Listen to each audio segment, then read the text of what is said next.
Okay, very good. Welcome to the second day of our second meeting of Highway Transportation Military Affairs. We'll go ahead and start with the roll call. Senator Brennan. Here. Senator Furphy. Here. Senator Kolb. Present. Senator Pappas. Here. Representative Berger. Here.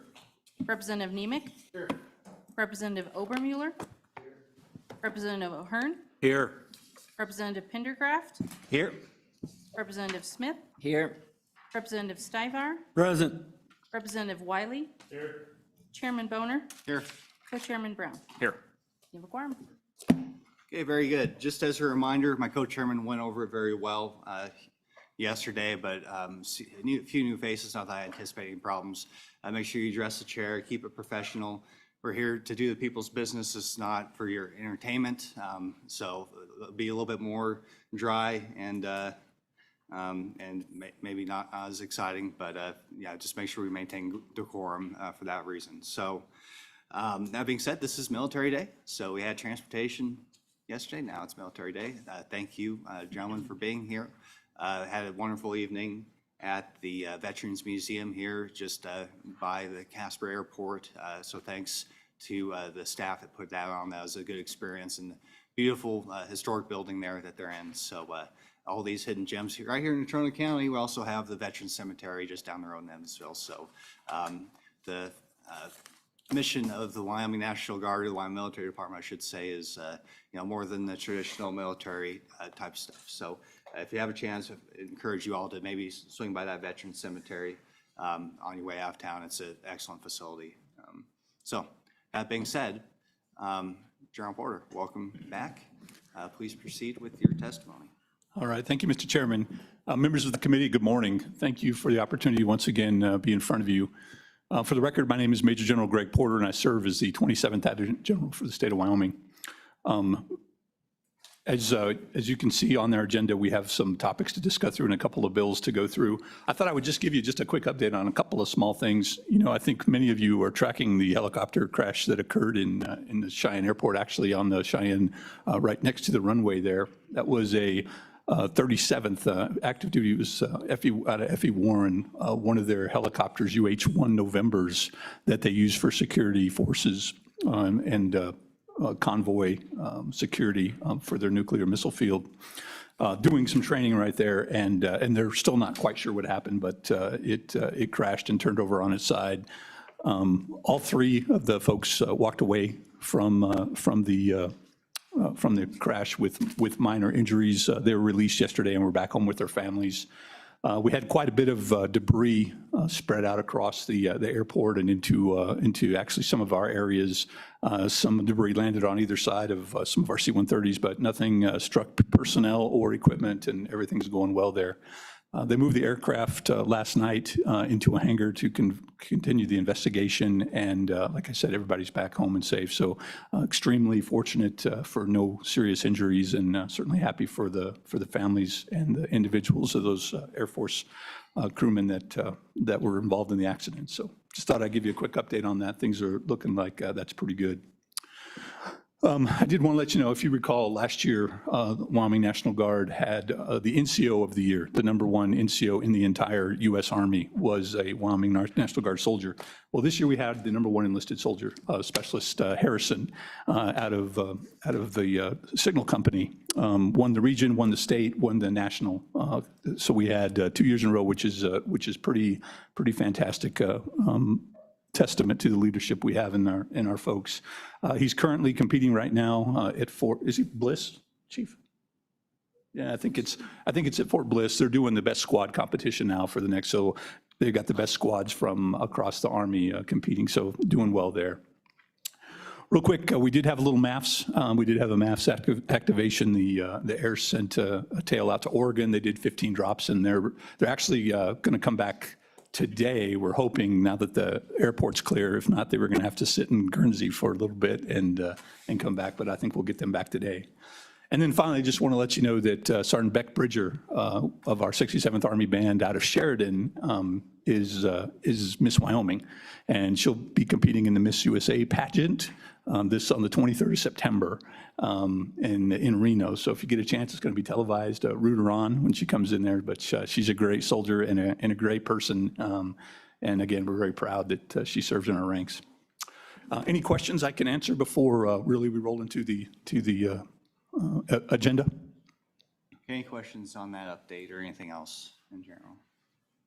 Representative Berger. Just, Mr. Chairman, congratulations to all the great things going on. That's awesome to hear. Celebrate our successes, right? Why not? Yes, sir. Yes, sir. Okay, anybody else? Okay, so you mentioned the Huey that went down. That's a Vietnam era airframe. You happen to know the progress? I know it's not in the Wyoming Military Department of replacing that with the MH-139. Yes, sir. Happened to get an update.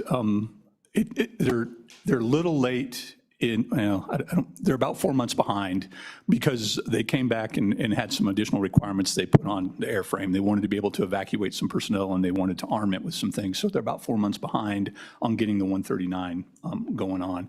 So FE Warren will be the second wing that gets the 139. They're building right now. They just broke ground, I don't know, 7 months ago perhaps. They're going to build it right out there next to the Wyoming Army National Guard Aviation Support Facility on the north end of the base. So they're building that right now. So I suspect that we won't see the 139s in Wyoming for another 40 years is what that looks like. But they're number 2 in the hopper. They get the missile first, helicopter second. So probably a good trade. I mean, I'll take it, but hopefully those Hueys last another 4 years. Yes, sir, yeah. Okay, so anyways, seeing no further questions, please proceed. All right, thank you, sir. Sir, just real quick, we're going to talk Cowboy Challenge. There's 2 draft bills that we'll go through, do a quick recommendation on malpractice funding, talk about the Bill 84 on fire suppression, talk a little bit post-secondary education and veteran support, and then end up with military installations in concurrent jurisdictions. So we go to the first slide, slide number 3. Really, sir, everybody's had a chance to say this. So I will say, I will just caveat this. Youth Challenge program has been an effective program for the individuals that have gone through it. There is no doubt that program changed lives. But the reason it was closed is because we couldn't get staff to keep it safe. And while the committee has not asked me yet, what I would offer, and I would also tell the governor of Wyoming the same thing, until we are able to solve the staffing issue, hiring 50 personnel to stand this up, I would not recommend restarting it again. That doesn't come without some thought and some consideration. 2 young ladies in the back here that have given their heart and soul in service of this program make it tough to do that. So I just tell you, I don't make it lightly. But right now, I see no place in the state of Wyoming where we could get the 50 personnel required to staff this effectively and keep a safe program. Now, there's an alternative to that, which we'll certainly talk about, that we can go through. But that I wanted to be clear on where my position is on that, at least as the Adjutant General, and that's what I'll say to that. And sir, if there's not any questions, we'll go to the next one and we'll go through the 2 bills, if that's all right with you, Mr. Chairman. Go ahead, Mr. Co-Chairman. Thank you. General, just you've given a few of the reasons. I think it would be beneficial for this committee if you wouldn't mind expounding upon just a few of the reasons why you just gave your opinion on this. Yes, sir. I certainly think that for the majority of this committee, they're new, right? We have a very, very fresh committee, and we have been hearing from a lot of our constituents about how good this program was. But I also know that I share some of the same concerns that you do, but I also have some other concerns. But I think expounding upon those just briefly, so the committee understands exactly what it is that you're looking at as a totality, would be very beneficial for us. Mr. Chairman? Mr. Co-Chairman, members of the committee, I'll have a couple of comments and then I can turn it over to Chris for a few more. We look at staffing for this program it's a 22-week program. in residence, followed by a year of mentoring. And it's for at-risk youth from 16 to 18, and they can't be court-ordered into this program. So it has to be voluntary. Staffing is roughly 50 personnel, a director and a support staff, followed by a cadre that are used to not only teach, but also work with the cadets on really building their life skills. The struggle that we have in Wyoming is it's fairly difficult to attract. We aren't able to pay the wages. We're at about $22 an hour. Is that right, Chris? $19 an hour. And really, you have to be over the age of 21. You have to be able to pass a background check. And military service is preferential because of the nature of the program. So that very quickly narrows down our ability to get after some of the folks. And so if you look across our state right now, you'll see that there are lots of jobs opening. If you look at, Chris may be able to talk specifically to that, but that's the case. Is it takes very specific sort of skills to handle at-risk youth. It's not something that anybody can do, and those of you that have worked with our kids understand that. So that's probably the first bit. Now I'll turn it over to Chris for some additional information. Thank you. Mr. Chairman, I'm Chris Smith, the Director of the Commander's Action Group for the Wyoming Military Department. As the committee may recall from our May meeting, there were a number of factors looking at manpower, trying to get a handle on what areas are best to consider building a new residential program for Cowboy Challenge. And we kind of, our analysis came down to Casper Douglas, because it's a 50-mile radius that you consider commuting distance, or Laramie Cheyenne. Those are the only two sectors that we could determine we had enough manpower. Looking at the current employment opportunities in those locations is kind of eye-opening for me. I will say, I think as we testified in May, we talked to the Wyoming Business Council, we talked to a couple of chambers of commerce. They're very pro-business. They want people to come to attract jobs, to attract more people. But in terms of looking at jobs that pay over $17 an hour, no experience, no college degree necessary, we have the added background check and have to be over 21. Just last week at the start of the school down in Cheyenne, Laramie County School District number 1 had 31 para positions that pay somewhere between $13 and $19 an hour. They had 6 custodian positions and 1 bus driver.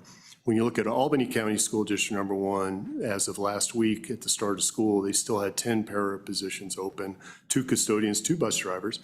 When you looked at Natrona County, they had 24 educational support personnel, what they call paras, 2 custodians. So you get the idea that there's a lot of jobs out there that don't require you to be over 21, have military experience, or pass a background check necessarily. Some of them they do. When you look at Indeed.com or Monster.com, some of the employment things, it's very eye-opening. So in Cheyenne, as of 2 weeks ago, there were 204 postings for jobs that paid $17.50 or higher with no experience, high school diploma only in Cheyenne, 204. And that's only the people who are advertising on the internet. And obviously a lot of people don't do that. In Casper on August 21st, there was 188 postings paying $17.50 or more, no experience necessary, high school diploma. And then in Laramie, there were 55 postings with the same criteria. So you get the idea that we have in that lower paid sector. I think everybody's seen, every Target, Walmart, McDonald's is looking for people, it seems like. I also wanted to point out the state now has a $250 referral bonus for state employees. Again, like the $500 referral bonus the legislature graciously gave the military department to bring people into the military last session. So these are indications that we have a manpower shortage currently in our state for these lower paying, entry level, no experience necessary jobs. So those are the kind of numbers we're looking at in terms of trying to figure out, can we locate an in-residence program 24/7, 22 weeks, twice a year, working with high school youth, high school aged youth, Camp Guernsey, it was constant battle as we've shown the committee in the interim.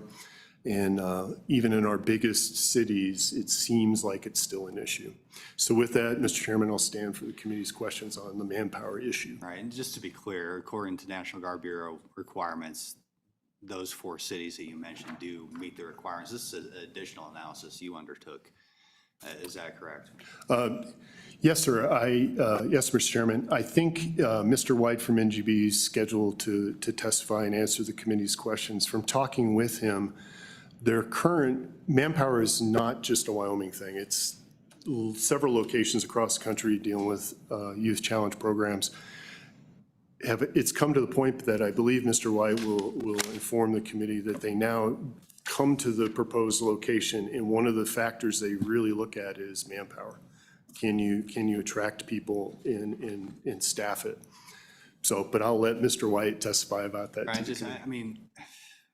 Right, we all know that right now, there's workforce shortages everywhere. And so I'll just say right up front, I agree that we're not going to get this, this program up and running within the next couple of years. If nothing else, there's a facility requirements that's going to take 3 or 4 years. And frankly, I think that it seems like there's still some bad feelings left over from the way that it ended a year ago. And we're probably going to need some new leadership before we pursue any sort of new program here. And I'll go ahead and express my frustration as a legislator that, this is a program that the executive branch tried to shut down on several occasions during my time in the Wyoming Senate. And the legislature put it back in, and it turns out the program just went away anyways. So I acknowledge that's going to take a lot of time before we get a new program up and running, if that happens at all. And I think we could focus on what we agree on, which is the best course of action immediately, is to, send these kids out of state, which we have been doing, and that's one of the bills I think deserves our most attention. So I think it's best to focus our energies on that. I think, let's see. So the Montana program, that's in Dillon, Montana, is that correct? Yes, Mr. Chairman. Population in Dillon, Montana. It's comparable to Cheyenne. It's 50,000 is what I was told. Okay. It could be a little I smaller. think the point is that we can do it, I think, if we wanted to. We successfully administered this program, even though it was a challenge. In Guernsey, Wyoming, population, 1,200 people for 15 years? 17. Right. So I think that it can be done. Just to be clear, we have to want to do it, which is clear that we don't right now. And that's fine. We have a difference of opinion on that. We've had difference of opinion on that for years now between our 2 branches of government. Like I said, I'm disappointed the way that this worked out, but let's focus on, sending kids out of state and continuing to provide the service that is really important for these kids. And I think we all agree that's a good program. So I just want to register my disagreement with your analysis. I know it's tough. I'm from Douglas, Wyoming, where we have, till recently, about 5 different oil and gas rigs going, each rig is about 500 jobs. You do the math in a county of 13,000 people. I understand it's tough finding people that want to do, difficult work. Mr. Chairman, Sorry. could you pull your mic a little closer Okay. so easier to hear? Thank you. Thank you. But anyways, but I think that's something that we're all going through at the moment. I don't think that's a reason to, get so focused on what the current circumstance is. I hope that we're not dealing with those workforce issues, not just as a state, but as a nation, 3 years from now. So anyways, just want to register that I respectfully disagree with your analysis, that, we can't do it. I think we could if we wanted to, but, like I said, we got to have the will to do it. And so anyways, Representative, go ahead. Thank you, Mr. Chairman.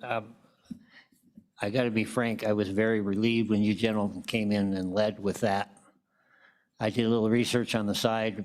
Right after the meeting in May, a couple of us went over and toured the thing there. And I got to admit, I was kind of excited about the potential for doing this and looking at the building, and thanks for that tour. And I went and I mentioned this to my son-in-law, who works at the Wyoming Boys School.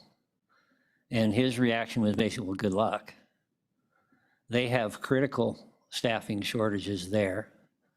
can't find and keep any help that will work doing the job that they have to do at the rates that they're able to pay. In Sheridan, they have the girls' school, very similar situation.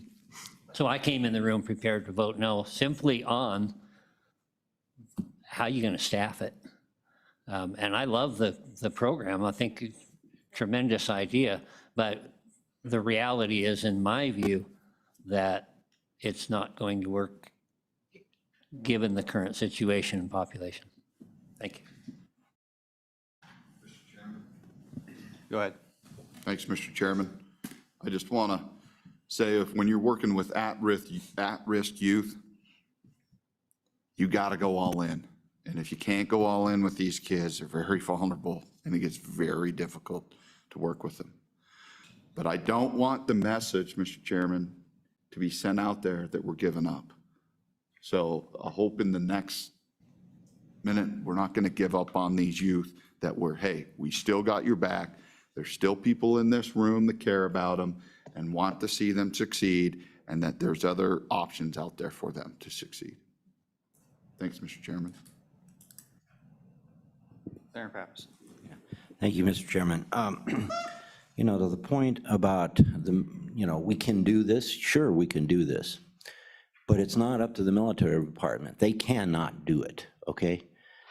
It's us, okay? If we want to raise those salaries to $30 an hour, I'm sure we could do it. But we won't do that, okay?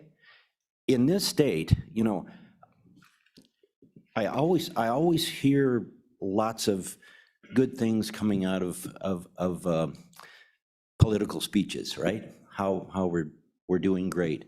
And I see a downward spiral in the state. We can't, you know, the last census, all the states around us gained population, we lost population. We can't retain our young kids, right? They're leaving the state. These folks that need to man these positions, they're just not here. We don't have the workforce. I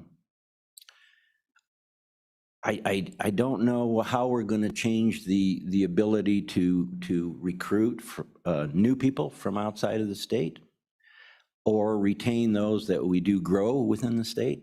But we need to change the way we do things in the state if we want to grow a workforce. Because, you know, I've heard how many times have we listened to everybody in the legislature, from the governor on down, saying how we got to diversify our workforce. Well, when you don't have a workforce, it's pretty tough to diversify it, right? We have a very tax-friendly state, right? We've been #1 on tax.org for how many years? Yet companies don't flock here, right? They're not opposed to paying some taxes. What they want is a happy, productive workforce.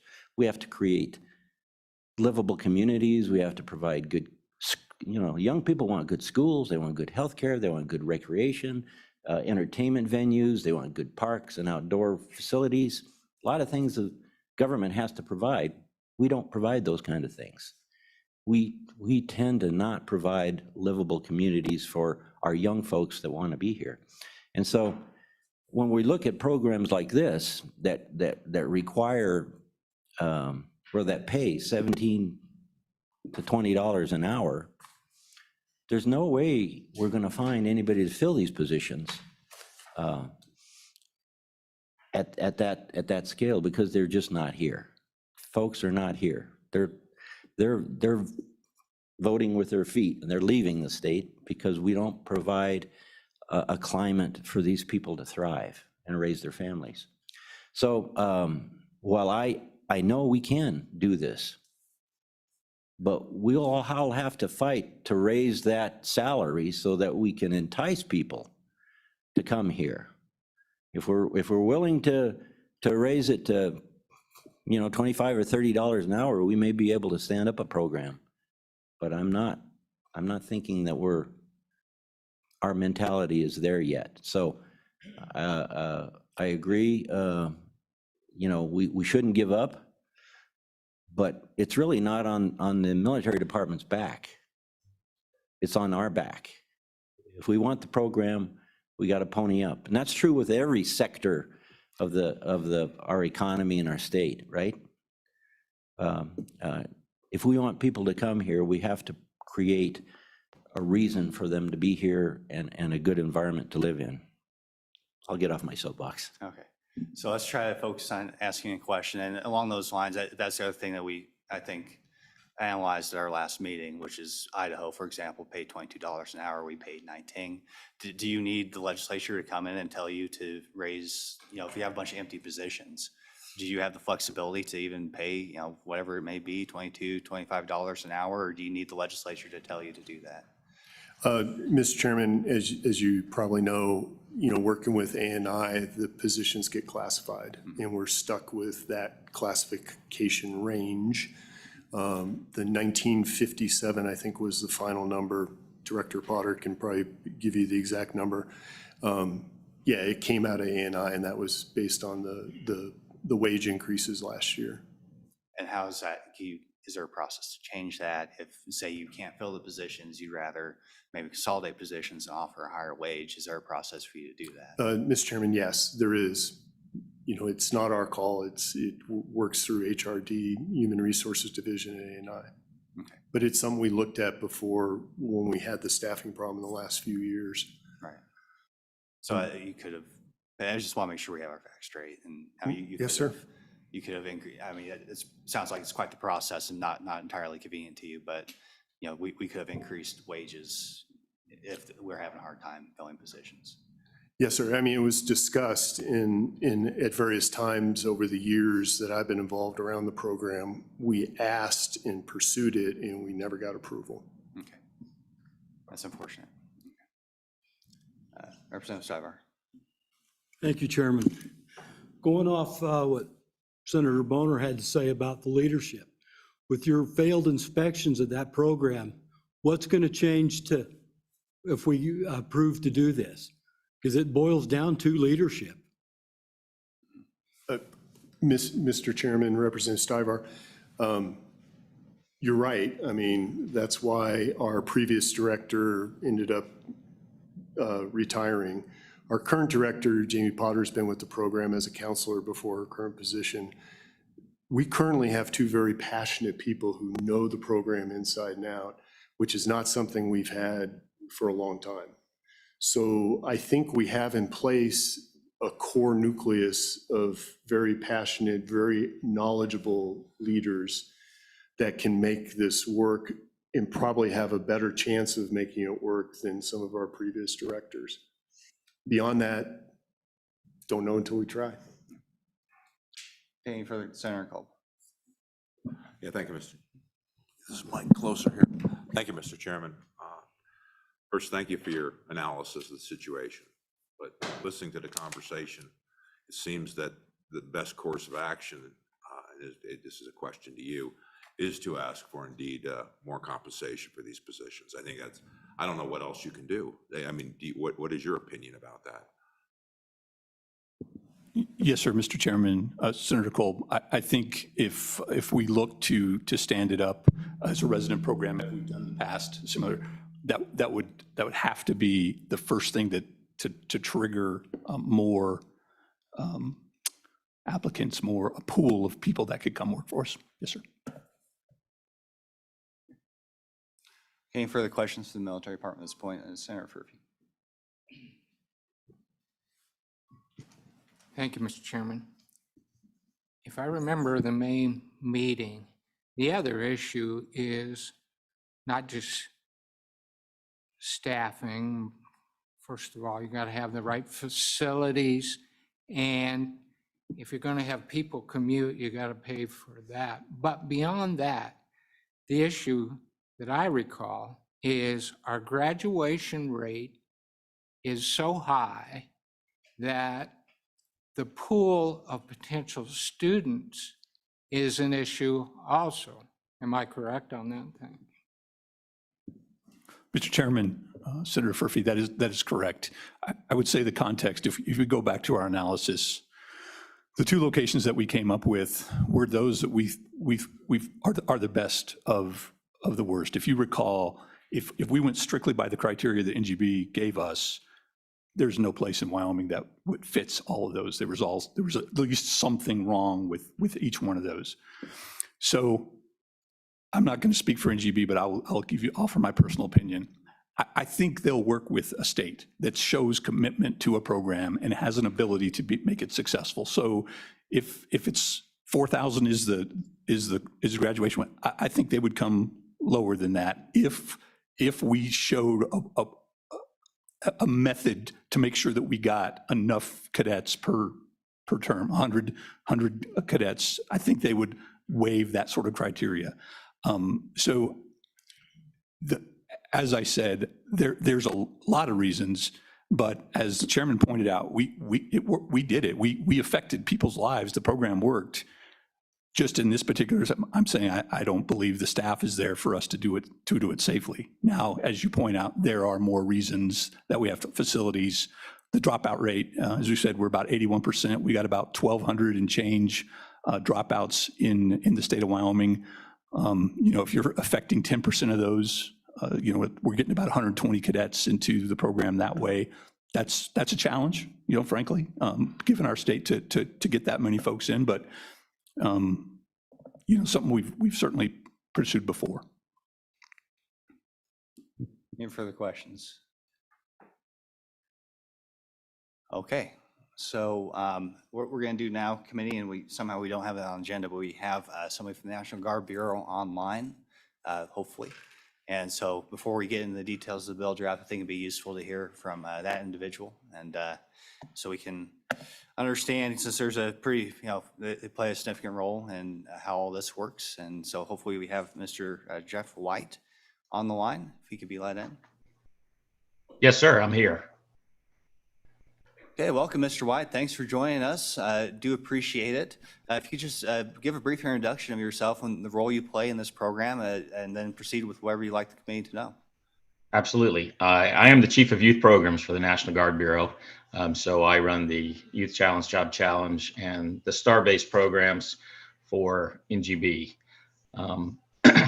So I have two program managers, one for STAR-based, one for Youth Challenge. So I'm not the direct, I do not directly lead the challenge program, but I am the final approver for the National Guard Bureau for new challenge programs, or for expansion, or for closure, for that matter. I also have the inspection program under my purview.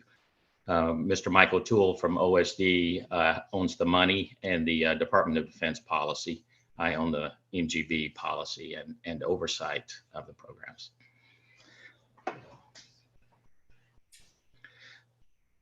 The military staff asked me to join you because he thought you might have questions for me.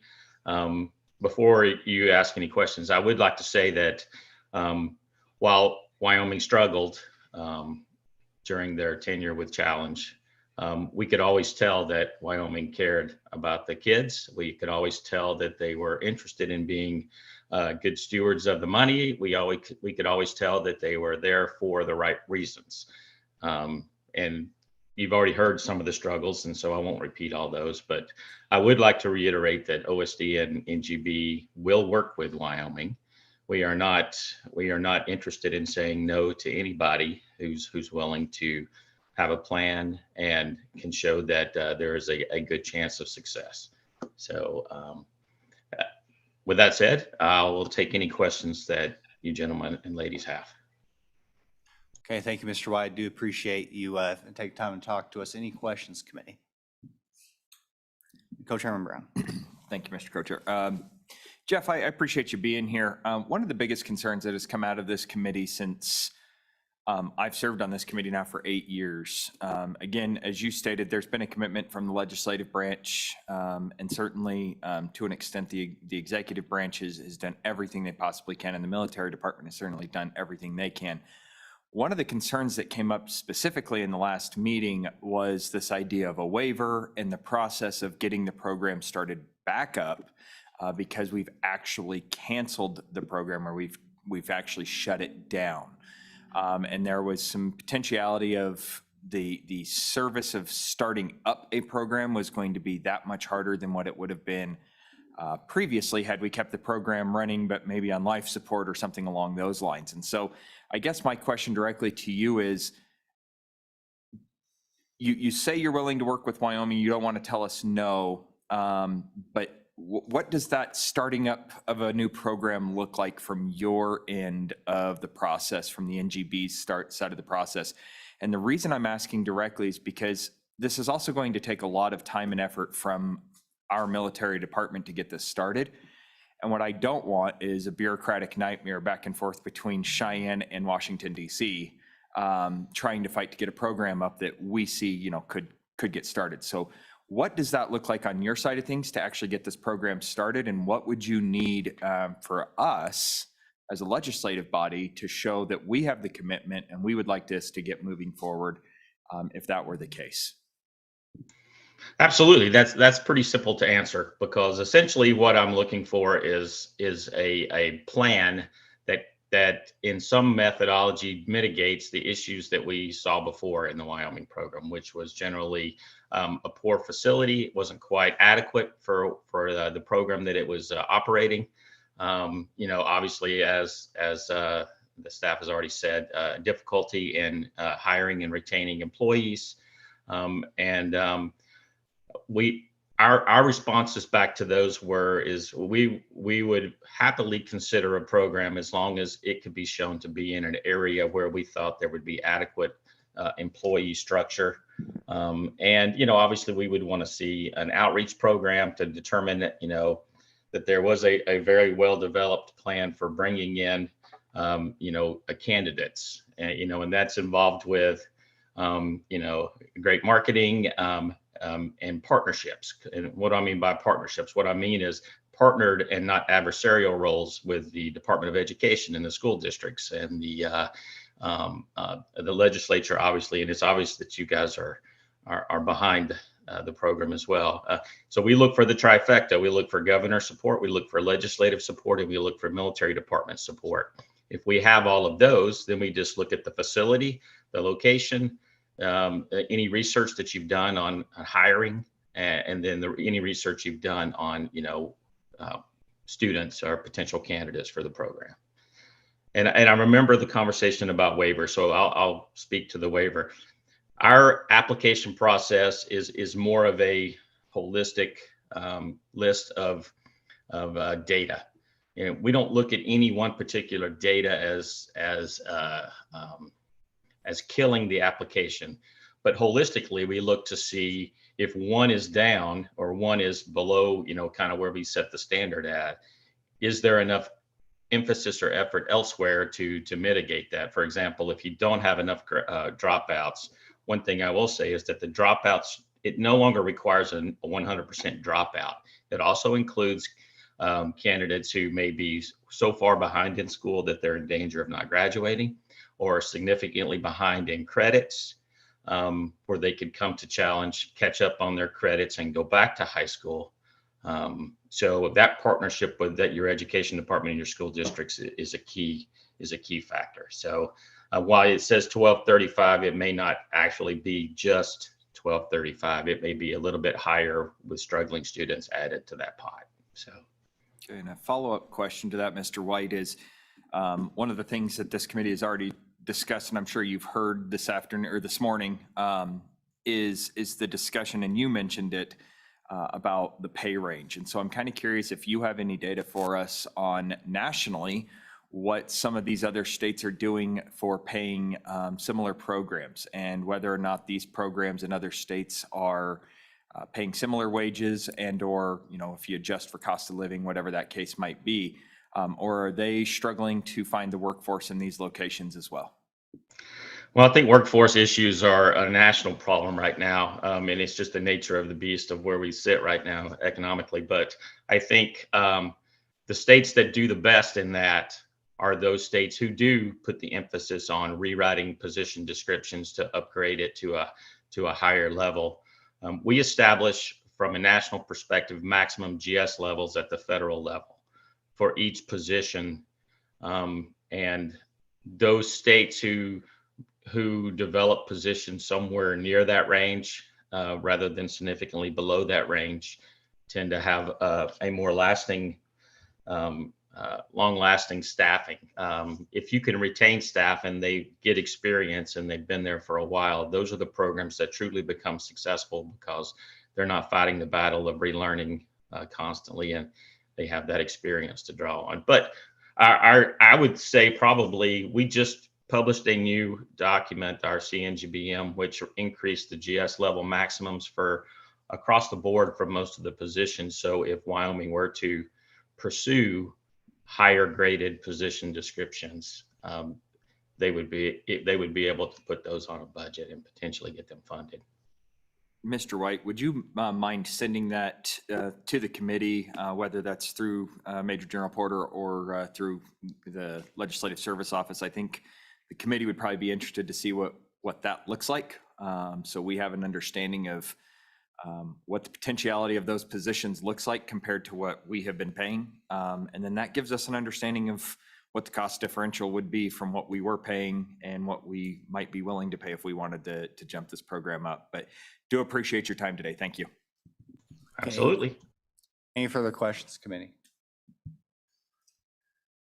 Okay, I have one. And so you talked about, finding ways to mitigate, understand where your weaknesses are. And, clearly in Wyoming, I think we struggle to find enough, we've always struggled to find enough kids within our state to, fill the seats.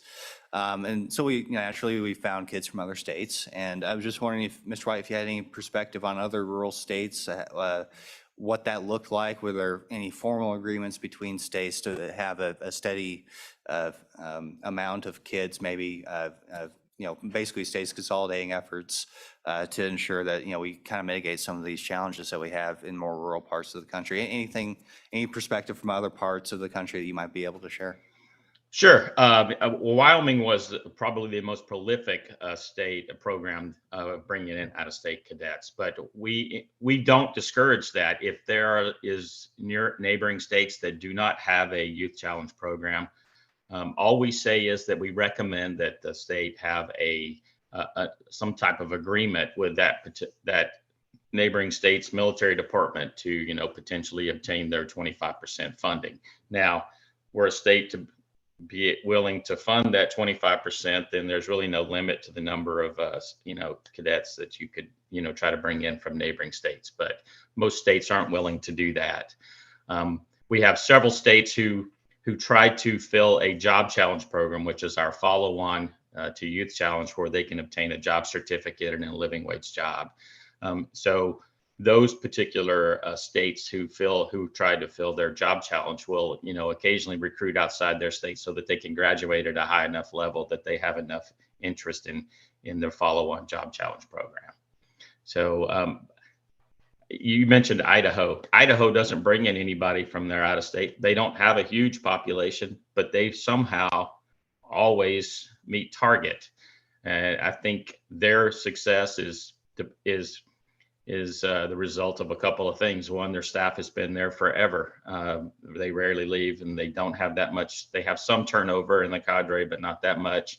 They have tremendous support at all levels of government and lots of visits and interest. And so the word gets out really well, and they have a good reputation, and that reputation has engaged with their school districts, and their schools pretty much send them cadets. They don't even have to recruit that much. They're standing in line waiting to come in. So, but they do pay a little more than Wyoming did. That would be a good first step. And finding a location where there were more people nearby that didn't have to have a significant travel to get to work. Okay, one more follow-up based off of what you said. You mentioned paying the state share for, sending cadets out of state.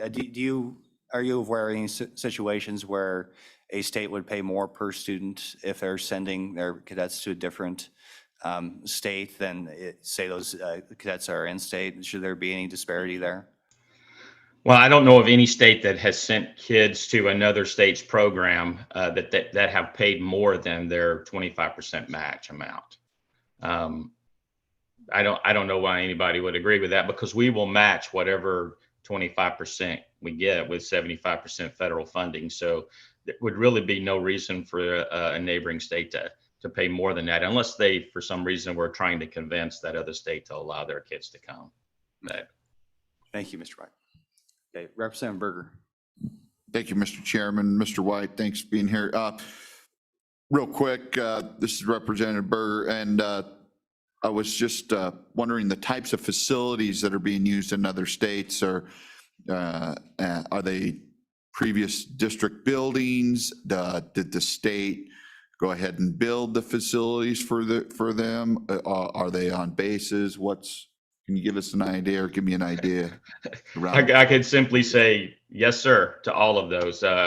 We prefer them to be on military posts just because it's just easier for control, but many of our programs are not. Idaho's is not on a military base. It's an old school building that they built barracks behind.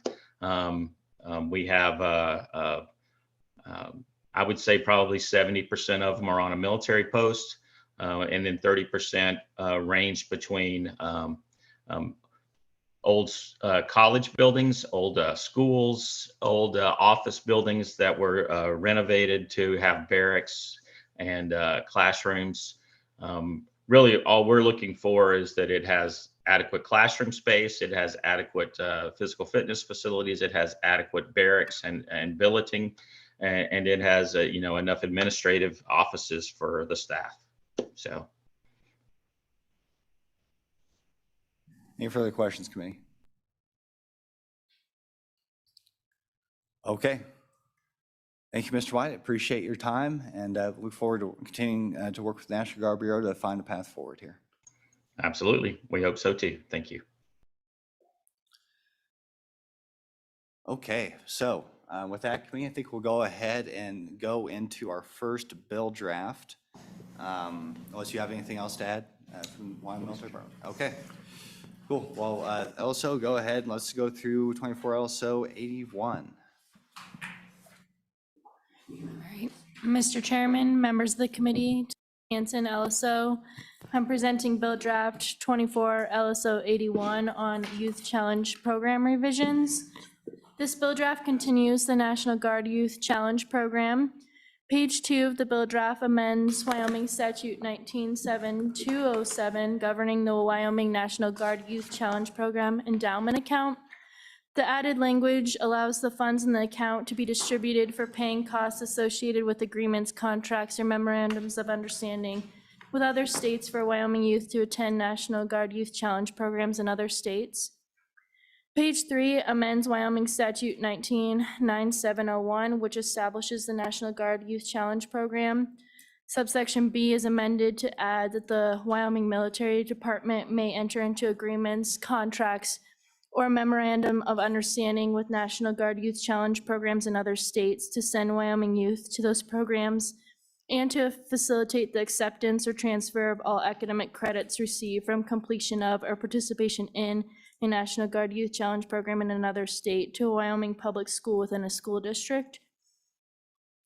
Page 4 amends subsection C, just amending the Wyoming Military Department's rules promulgation to include standards for sending Wyoming youth to programs in other states, for ensuring that academic credits will be successfully accepted or transferred, and provisions to address, if necessary, the state's liability for sending those kids to out-of-state programs.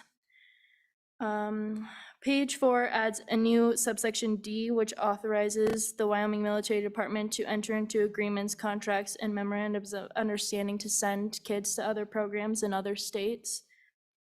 Subsection D also states about the youth recruited may send to a program in another state to receive diplomas, high school equivalency certificates, or academic credits. Subsection D also provides for the transfer of those credits. Page 5 amends the statute governing funding. Subsection B provides that the Wyoming Military Department may expend funds appropriated by the state to recruit Wyoming youth and enter into agreements, contracts, or memorandum of understanding with other states. It also authorizes the department to expend state funds for the state share of the cost of tuition for sending kids to other programs in other states, and transportation costs and any other related costs. The bottom of page 6 and 7 amends the statute regarding reporting. It just adds in some reporting requirements for sending the kids to other programs in other states. The bottom of page 7 amends 199704, which provides a sunset date for the program. The statute is amended to extend the sunset date from 2025 to 2035. Quick question on that. The sunset, was that originally the sunset that was put on, I believe, in like 2018 or 2019? Do you know, or do you have that handy by chance when we added that sunset clause?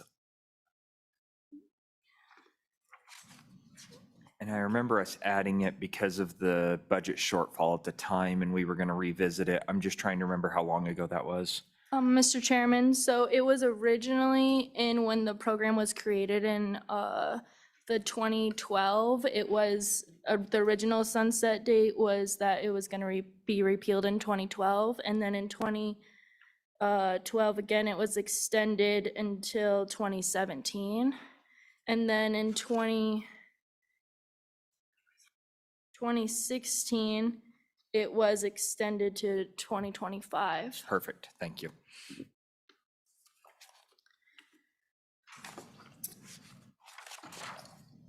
Continuing on, Mr. Chairman, page 8 just adds in the duties of the Board of Trustees of each school district to allow for the acceptance of a student's academic credits received from completion or participation in a program in another state. And then section 2 on pages 9 and 10 provides the appropriations. Subsection A states that the military department has authorized 6 full-time positions. Subsection B provides an appropriation for the military department to fund those 6 positions. Subsection C provides an appropriation to pay the state cost share of tuition for sending a youth to a program in another state. Subsection D provides an appropriation to the military department for providing transportation costs to send recruited youth to programs in other states. The staff comment on the bottom of page 8 highlights that the committee may wish to just have these as one appropriation, or if they decide to have the multiple appropriations. It just highlights also that the committee may wish to consider the appropriation amounts because they're just left blank. The committee will also have to decide where they would like the money to come from. The options are the general fund or the school foundation program account, or a combination of those two. The staff comment also notes that the committee will need to consider whether the funding shall be included in the standard budget for the military department for the immediately succeeding fiscal biennium, or if the committee would wish to consider the military department should be required to include the funding in their exception budget request. The staff comment also highlights that the committee may wish to consider whether the position authorization and appropriations are better suited in the budget bill. And section 3 provides an effective date of July 1 of 2024. And I'll stand for any questions. Any questions, committee? Okay, just so we're clear, it's always been funded through school foundation program funding. Is that correct? Mr. Chairman, yes, I believe so. All right, just so we're clear what the status quo is. So, Senator Pappas. Yes, could I ask a question? The recruitment, have you had problems with school districts allowing you to come in to recruit? If so, maybe we ought to put something in here that gives them the authority to do that, because I know recruitment is a big part of this thing. Mr. Chairman, Senator Pappas, and our folks from Cowboy Challenge are here and can correct me if I'm wrong, but really, we've had a great relationship with school districts. We've worked with the Department of Education in the individual school districts. We've really gotten far beyond some of the original issues with, you know, how the schools were losing funding. We got beyond that. We didn't want their funding. Some of you longtime members of the committee and who have dealt with Cowboy Challenge know that we've went through a lot of permutations in the past. But from our perspective, we have a great relationship. The biggest problem, if it's a problem, is in terms of the referral program, you'll see in here, and as we briefed back in May, we're suggesting 6 positions because recruiting is important, because we need people to do that face-to-face with parents of potential candidates, because a lot of these parents are struggling with their children, right? I mean, the kids typically wouldn't be in the position of potentially dropping out or falling behind if not. And so a lot of that face-to-face is really critical to have a vibrant, successful program, which even though it's fairly expensive, is why if we're going to run a referral program, we've really wanted recruiters. Talking with the staff, we kind of looked at the state, we looked at the historical, where have candidates come from? And really we've pulled from, if you divide the state into 4 quadrants, we've really pulled from every quadrant. And so the idea here was, and I'm sorry, Mr. Chairman, I'm going on, but the idea here is for 3 recruiters, which basically would be on the southwest, northwest, and northeast sectors, and then to have our director and educational coordinator, mentor program person really take care of the southeast, the Casper down to Cheyenne, because you just can't beat the face-to-face of dealing with the schools and the kids and the parents. Yeah, Mr. Chairman, well, that's very good to hear, because I knew we had problems early on. And as we heard the testimony from the National Guard Bureau for Idaho, for instance, I mean, the schools are actually actively doing that for the Bureau. They don't even have to recruit there. And I'm just wondering if we can get that kind of relationship with our districts. So obviously, we probably don't need to do anything legislative wise, and things are going well, but I knew we did have a problem early on, so I'm glad to hear that's better. Okay, committee, any questions? Let's make sure we're good to go on the bill draft. Let's focus, make sure everybody understands. Have any questions of LSO before we move to the military department? Okay, just making absolutely sure. Okay, any further questions? We'll kick it to the military department. Somebody down, okay, Berger, go ahead. Mr. Chairman, and these staff positions, these recruiters, they do work with district counselors, getting materials out to those counselors in the different, 49 districts, separate districts we have across the state. Is that correct? Because it is a big job to get the information out, correct? Mr. Chairman, Representative Berger, in the past, we've had recruiters who did just that. As you identified, one of the interesting things about Wyoming is we have a lot of high schools, and they're spread out all over the place, and some are very small. And so that would be, the intent would be to put these recruiters local. They would live in those areas and work those areas, kind of like we've done in recruiting for the military department. So that they'll be regionally based, correct? So they'll have more than one community, like like Southwest Wyoming, so we'll have Rock Springs, Green River, Evanston type, Kemmer. Is that what you? Mr. Chairman, Representative Berger, that's the intent. We kind of looked at where the recruits have come from in the past, the candidates, and that was why we chose to seek 3 recruiters, because as you know, the tyranny of distance in Wyoming, you got to have people local because it just takes too long to get places. Okay, one more follow-up. Okay, the intent now of the recruiter, not just to work with school districts and those staff, but now really to work and sit down with parents, is so we can get some one-on-one time in the home, or that they could meet with them in the school with the counselors in an office, that type of stuff, right?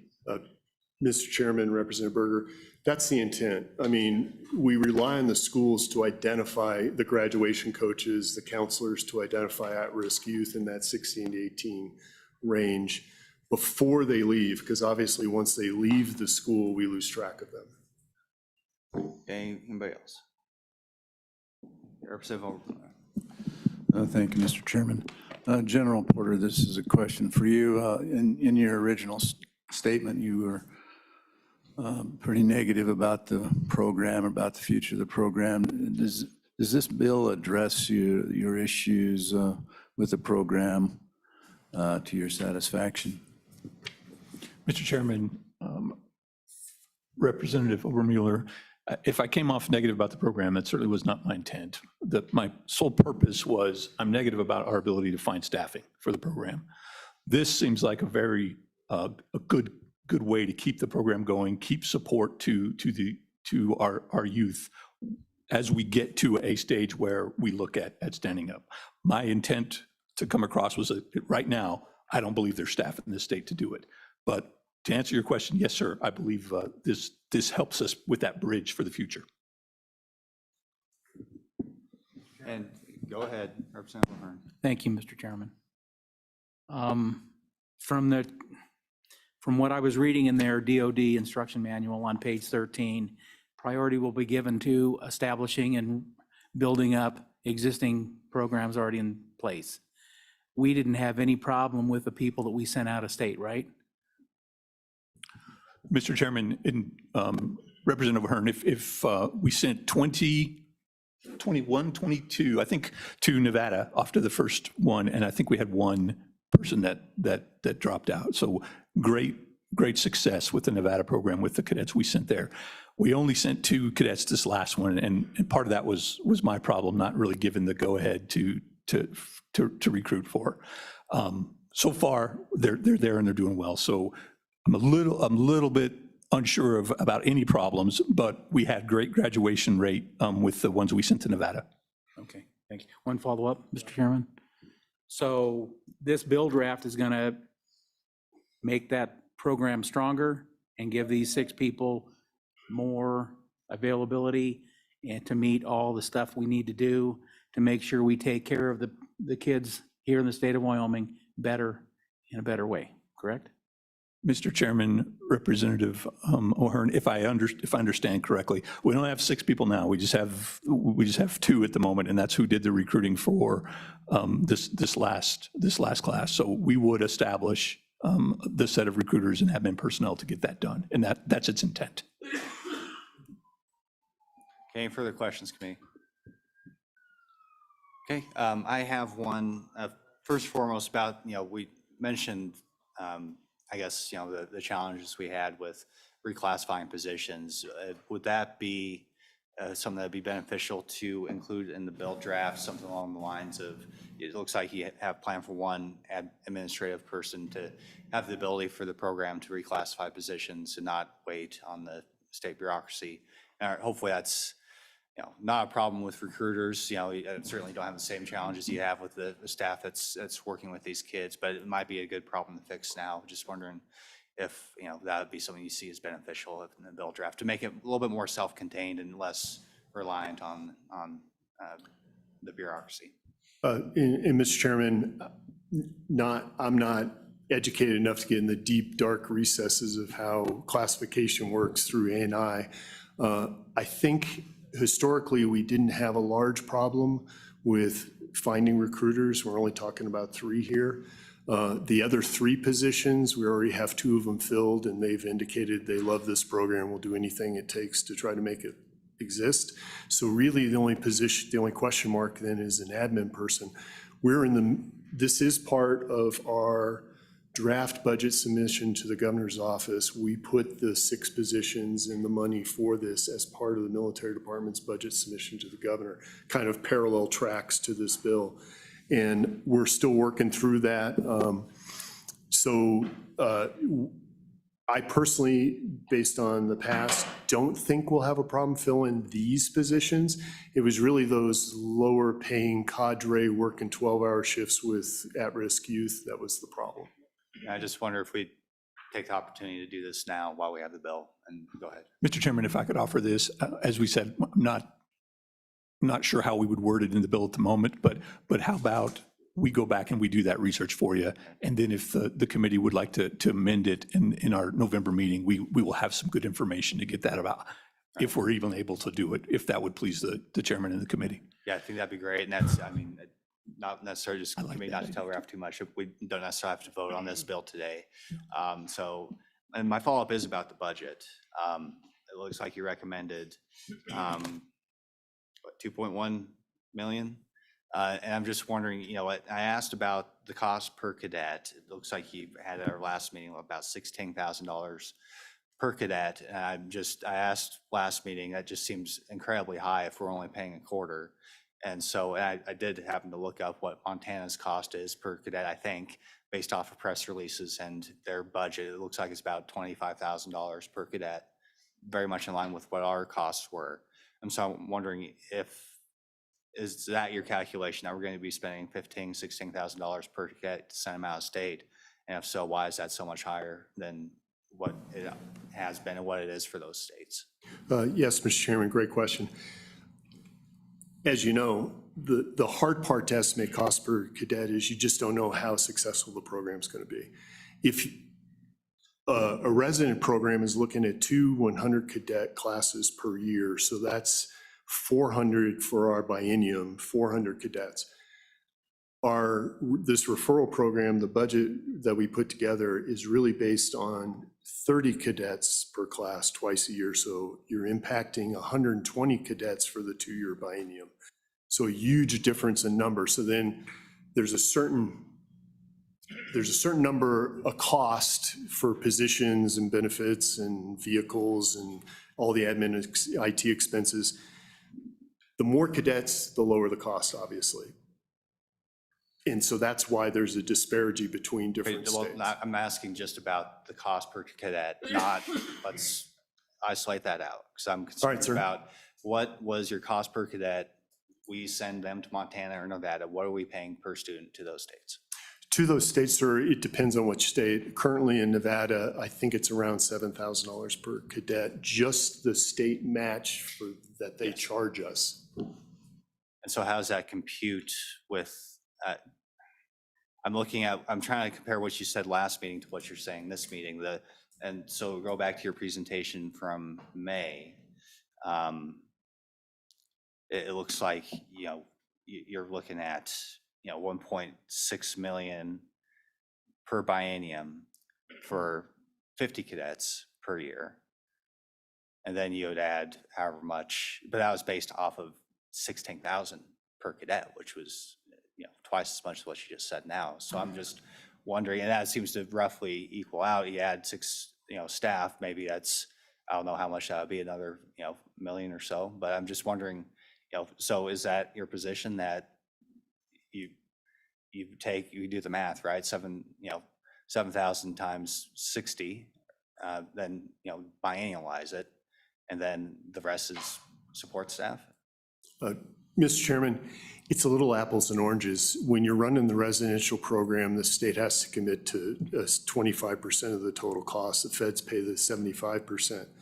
That is building maintenance. That's all that extra cost that a referral program's not dealing with. The $7,000 I mentioned is just the charge essentially from the other state to us for what they say their state match per cadet is. I think that's what the chairman's getting at is what's the, you know, the 2.3 million, how does that break down for that? Is that correct, Mr. Chairman? Is that what you're? Right, if you look at the bill draft, we have it broken down, so that's, I think that's important. Yeah. And so, I mean, just the quick math there is that you're talking about $1.3 million for the support, the 6 support staff, and $8,400, or, you know, sorry, $840,000 just for saying the cadets. So is that correct? You're going to spend $1.3 million for 6 staff biannualized? Should be. Yes, sir. It's 2.3 biannually, right? Total cost. Yep, total cost. Right. Right. Yeah, our budget, I had the number just a minute ago. Okay, well, maybe that's something we need to work on. I think we've got it, Mr. Chairman. Right. It was 2.3. We just got the JCQs back from the budget just this last week with it. So 2.3 is really dang close, but I'll make sure before we leave here that we get it straight for you. All right, sir?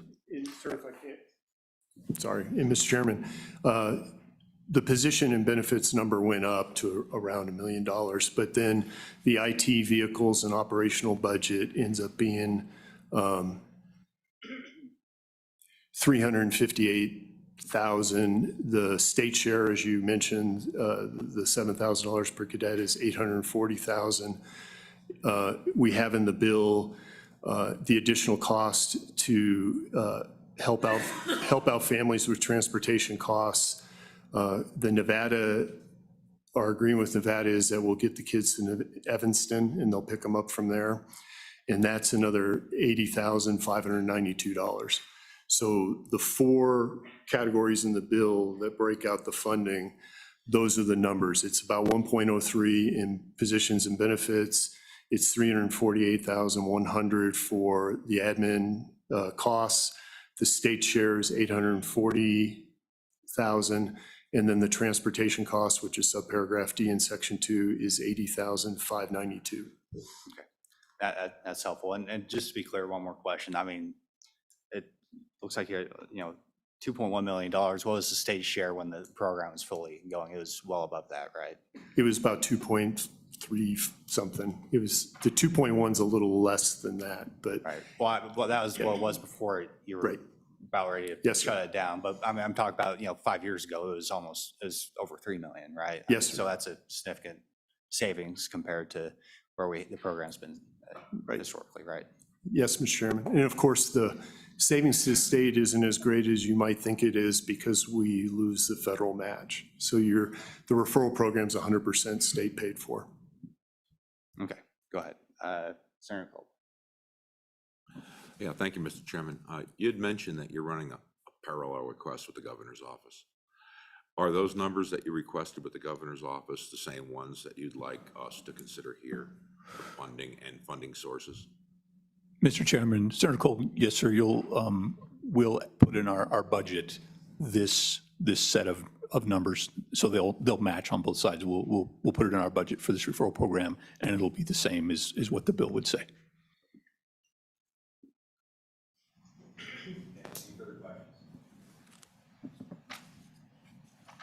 Any further questions?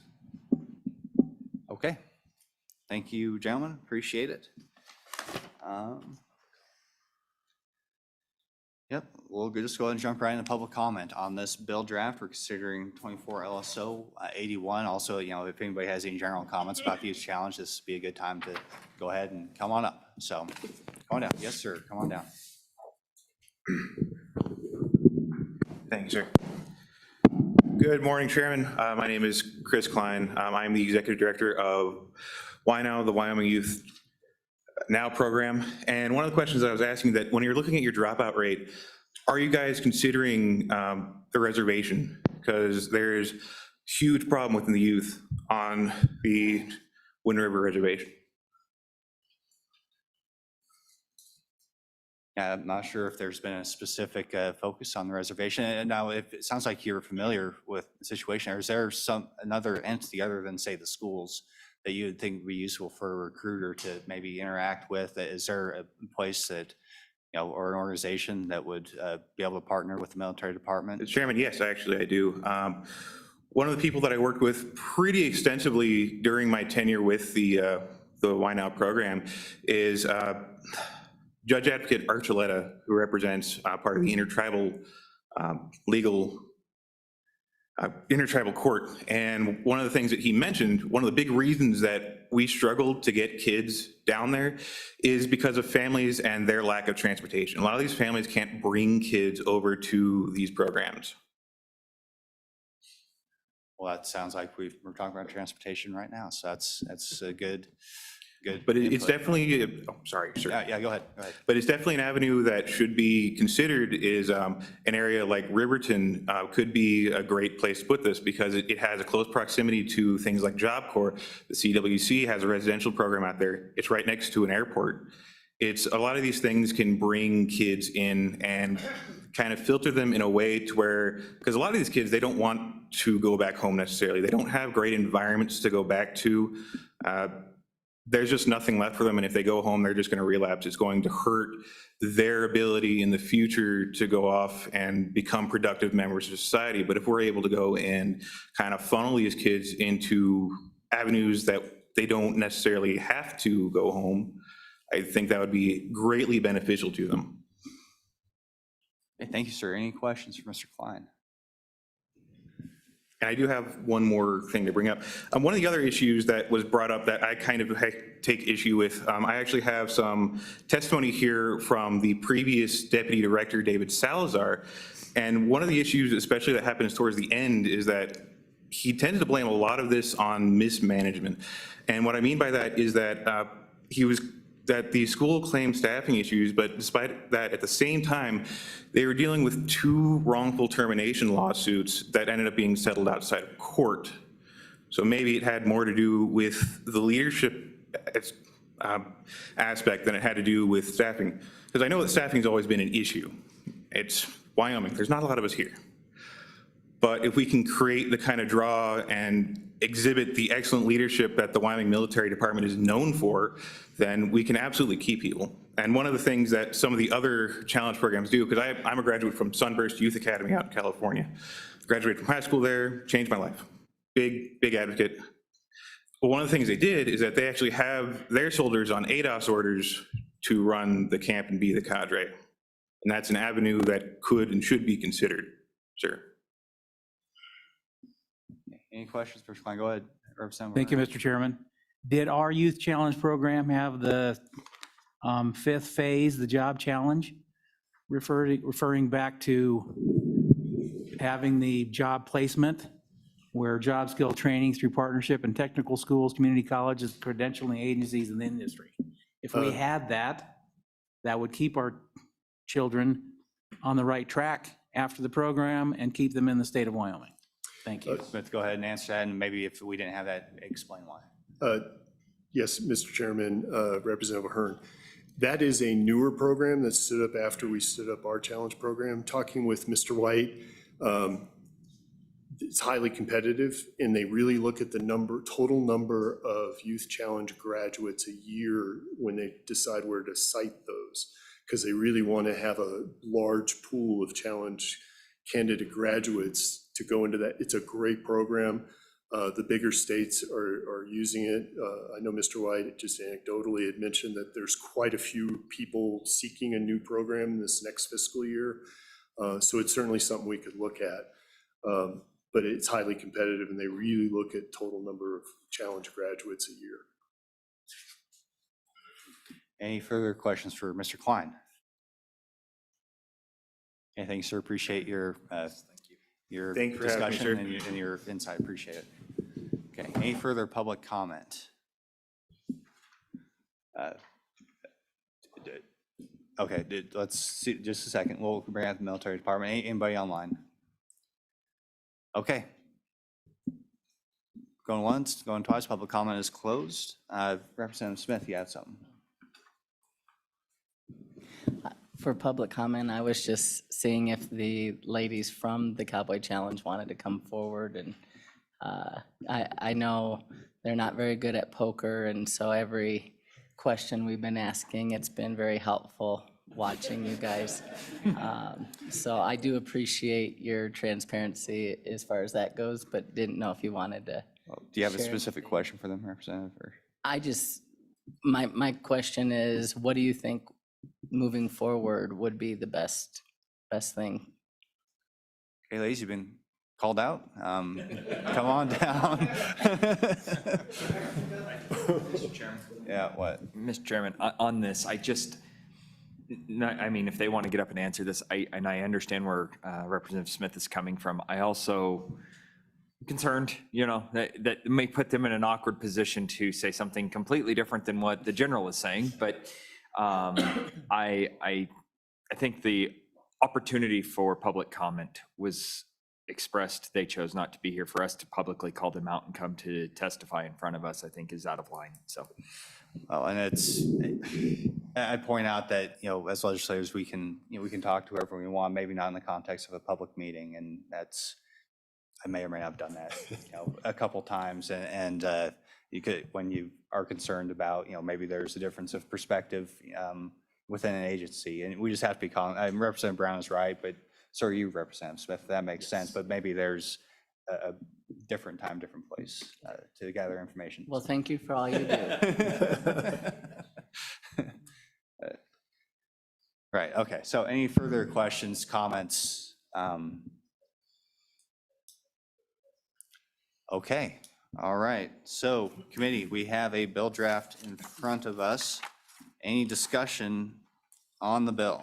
We're at 24 LSO 81. Mr. Chairman. Go ahead, Mr. Co-Chairman. Mr. Chairman, I'm curious your thoughts on this. I think we have, I'd say, sufficient data. Whether we have all of the data to move it forward, I'm just kind of curious your thoughts on whether or not we want to move this forward to the November meeting, get a little bit more information on budgetary issues, and then move it forward there as a final bill. Or if you would like us to work it, I'm fine with that too. I'd certainly move the bill if we want to, but I'm kind of curious what the chairman's prerogative is. All right, I'm thinking we can make some adjustments here, like, plugging in numbers, for example, and technically, it looks like that whole section 2 is a staff comment. We probably need to take action to, put the appropriation in the bill. I think that would be wise to do, just so we're not entirely dependent upon the appropriations process. And it sounds like we do have the numbers here. We can do that at the very least, and there's still that outstanding element of maybe giving some more internal control to personnel decisions, which I think would be an important part of the bill. And there's been other instances, I see the State Fair Director here, where we gave a geographically isolated part of the agency that was overly reliant on the bureaucracy in Cheyenne and really kind of held them back. And I think that'd be a good thing to consider, giving them more more independence, more ability to make common sense decisions. But we need some language there. I think that'd be a good addition to make. So I don't think we're quite ready yet. We can work. I say we can work the bill, make some amendments, then vote to table it to our next meeting, and that'd be my preferred path forward. But any discussion revolving around that. Anybody, Representative Pendergraft. Thank you, Mr. Chairman. I'm just trying to make sure that I do have the facts straight in my head because I am new. Currently, the sunset date is in 2025, is that correct? Okay. And currently, how many students are we shipping out of state to other programs? And that's, to be clear, you didn't really try to ship out any students, but what's the answer to that? Right. Go ahead. Mr. Chairman, Representative Pendergraft, we currently only sent 2. Previously, we sent 21. The problem we had here, as you'll see from the bill, that we took a small risk by doing the referral program because it wasn't in the statute for us to do that. That's why the bill is 10 pages and makes a lot of changes, because we wanted to continue the program. So it wasn't, and we had 2 people. We didn't have recruiters out in the field. So there was a lot of reasons why we only had 2 people. We would love to have more.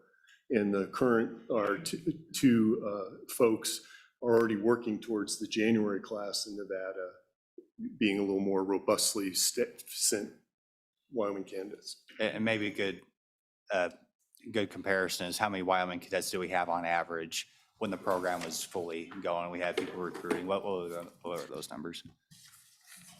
Mr. Chairman, I do have that. The last 2 classes in residence, we started in June and July of 22 with 66 and 65 Wyoming cadets. Wyoming, okay. So that should give you a understanding of what the numbers would probably be. So go ahead, Representative Pendergraft. Thank you, Mr. Chairman. And then so the second half of this is to add a cadre of recruiters to try to gin up the. Thank you. Okay, so no question there? No, Okay. I want to make sure I'm seeing the lay of the land. Yes, sir. Okay. Senator Kolb. Thank you, Mr. Chairman. Just a question about staffing and the number of students that, say, are sent out of state in this case. Do your staffing levels remain the same, whether you send out 0 or you send out 60? And what are those costs? Mr. Chairman, Senator Kolb, that's the difficulty with the referral program. We know what the costs are to have 6 positions. We kind of talked about that, 1-point-something million for position pay and benefits, and then the other numbers. We hope, we're planning for budget purposes, 30 cadets a class, 60 a year, 120 for the biennium. That's half of what we recruited when we had an in-residence program. It's a thumbnail guess. Certainly our report to the legislature required every year, the legislature will be able to look at is it worth it to continue the program? I mean, our hope is that we're going to have a robust continuing referral program. Yeah, just to follow up on that. So it seems pretty clear to me that you must recruit many people, as many as possible, to drive the cost of the management, per person down, right? So that's your goal, is to recruit as many folks so you can keep this thing going, because if we're gonna do it, we need to do it and not fiddle around with it and send 2 folks over there. So, if that's your goal, that certainly sounds like it's my goal.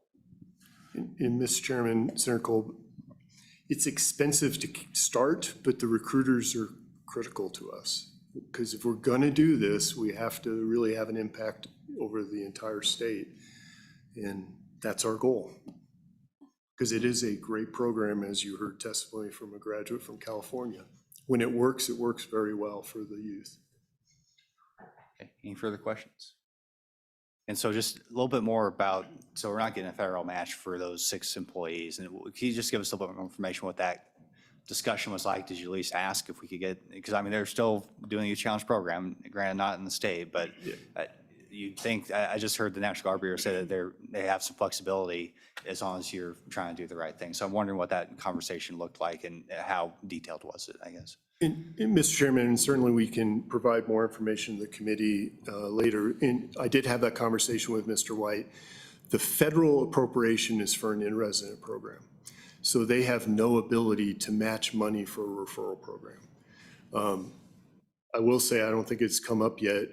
We're not the only state that refers kids out. Delaware refers their kids to DC. They've done it for years. They have an MOU that does that. The distinction there is, as people know from being in that part of our country, they're an hour away at most. So they don't do a lot of recruiting because the DC recruiters just go to Delaware because it's right there. So that's what's a little different for us because of our geographic size. Well, so it's, I understand that correctly, on our fixed side, we need Congress to change the way they appropriate the money. Mr. Chairman, that's right. The way the Youth Challenge Program federally is appropriated, my understanding is it's only for in-resident programs. Okay. Any further questions right now, committee? Yeah. Go ahead, Senator. Thank you, Mr. Chairman. Just back on this bill draft on the sunset date, the shift there in the sunset date, why are we going so far out? I mean, what's the justification for shifting it to 2035? That was my input. I just thought we'd push it 10 years out because that's a normal extension of the sunset date. That's another important decision point for the committee, whether they want it 10 years from now, even shorter maybe. But yeah, it's, and I think we heard traditionally it's been about 7 years. So go ahead, Senator. That was my decision. It wasn't the military's decision. Thank you, Yeah, okay. Mr. Chairman. The question I have then is, what is your opinion about the time that we need to keep this stood up for, to give you folks a fair chance to do the best so we can see what the result of that is? What is your opinion?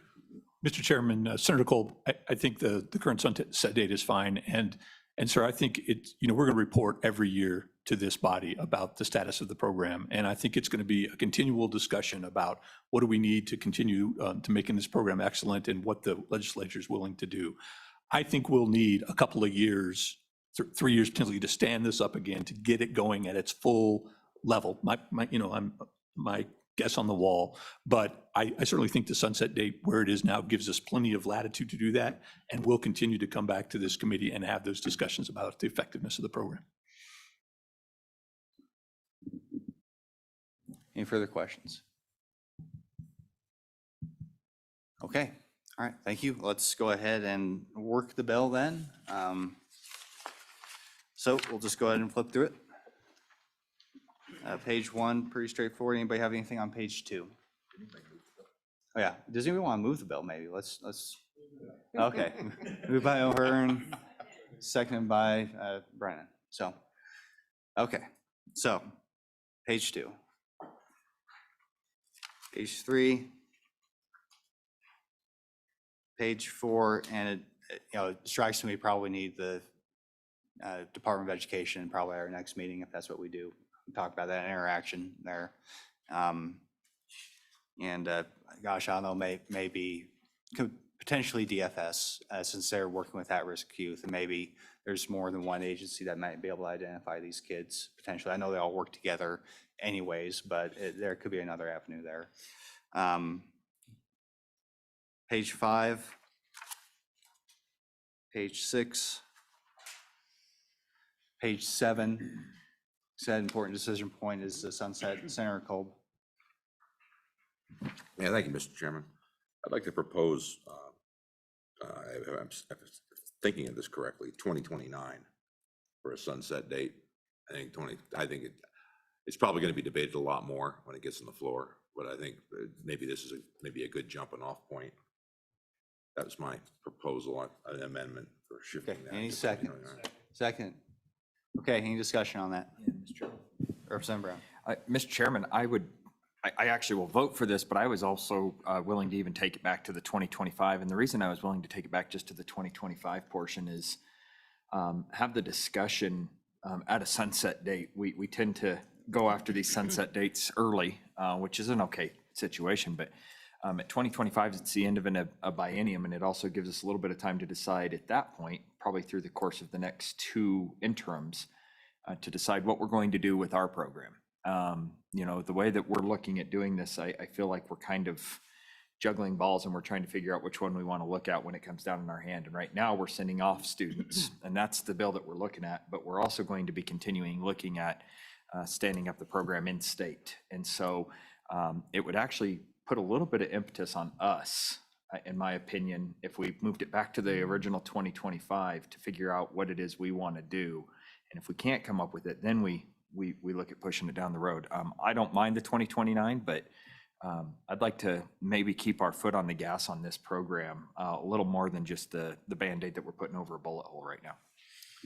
Okay, any further? So remember, the motion is 2029, and for the record, I think that's probably an okay time frame, because I think 25 is a little bit too quick, because that'll be less than a year after the effective date. And that's just, I don't think that's necessarily reasonable, but generally you got. Mr. Chairman, is it appropriate to comment? I would just ask that for the employees that we're going to attract to the program, having a commitment from the legislature in this body out to 2029 and beyond, I think would be very important.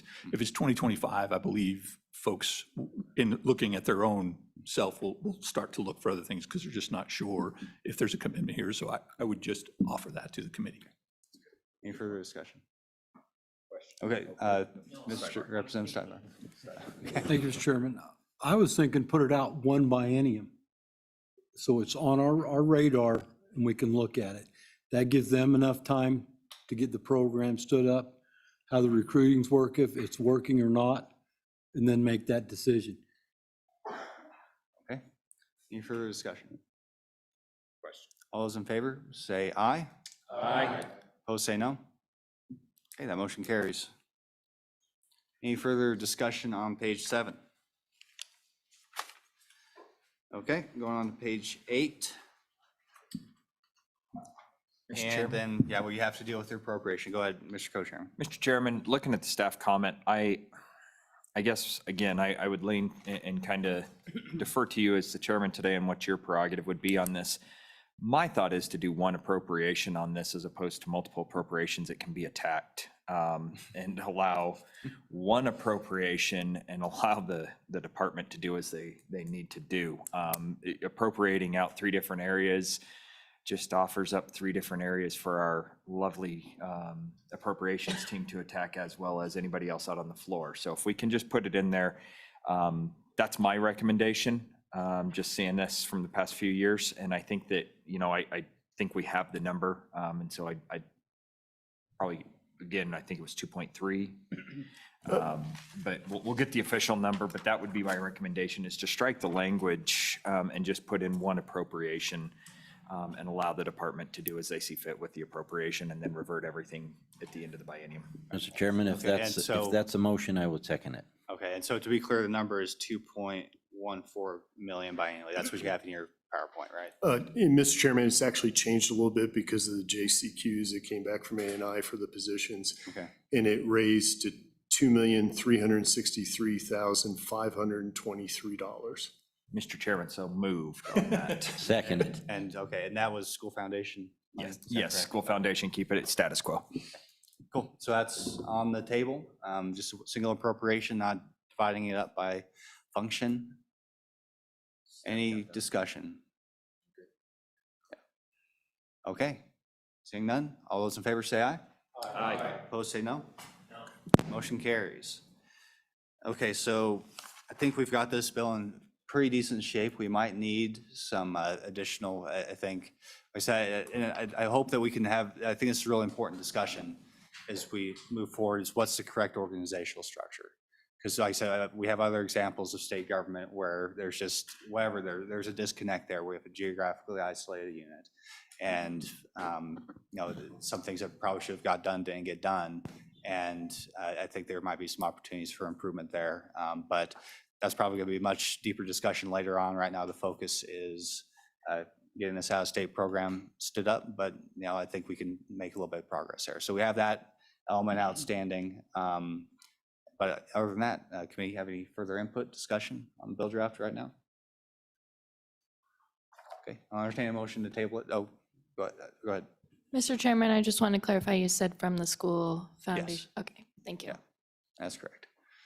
Okay, so. Mr. go Chairman, ahead. I would just move to move this bill, even though it's been moved for a vote. I would actually push to have this tabled until next meeting, just to make sure that we have everything set up, and then we'll take the vote next meeting. Second by Stiver. Are you saying peace? Yeah, okay, all right, cool. All right, any discussion? Let's take a vote. All those in favor say aye. Aye. Opposed say no. Okay, that takes care of that bill. Let's go ahead and move on to 24 LSO 88. If LSO could give us an overview of this bill draft.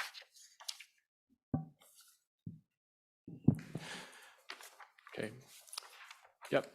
Mr. Chairman, 24 LSO 88, you should have draft 0.6. This is 11-03 in the online meeting materials. This bill draft would require the military department to seek a waiver from the Federal National Guard Bureau for the reopening or reestablishment of a youth challenge program in residency in Wyoming. And then upon securing that waiver, the bill draft would authorize the completion of a level 1 reconnaissance study and a level 2 feasibility study for locations for the youth challenge program. The staff comment on page 2 is really a global comment. The first question for the committee is whether the funding and the authorization for these studies would be better suited for the state-funded capital construction bill. It's an annual bill, typically, where this study could be grouped with other level 1 and level 2 studies.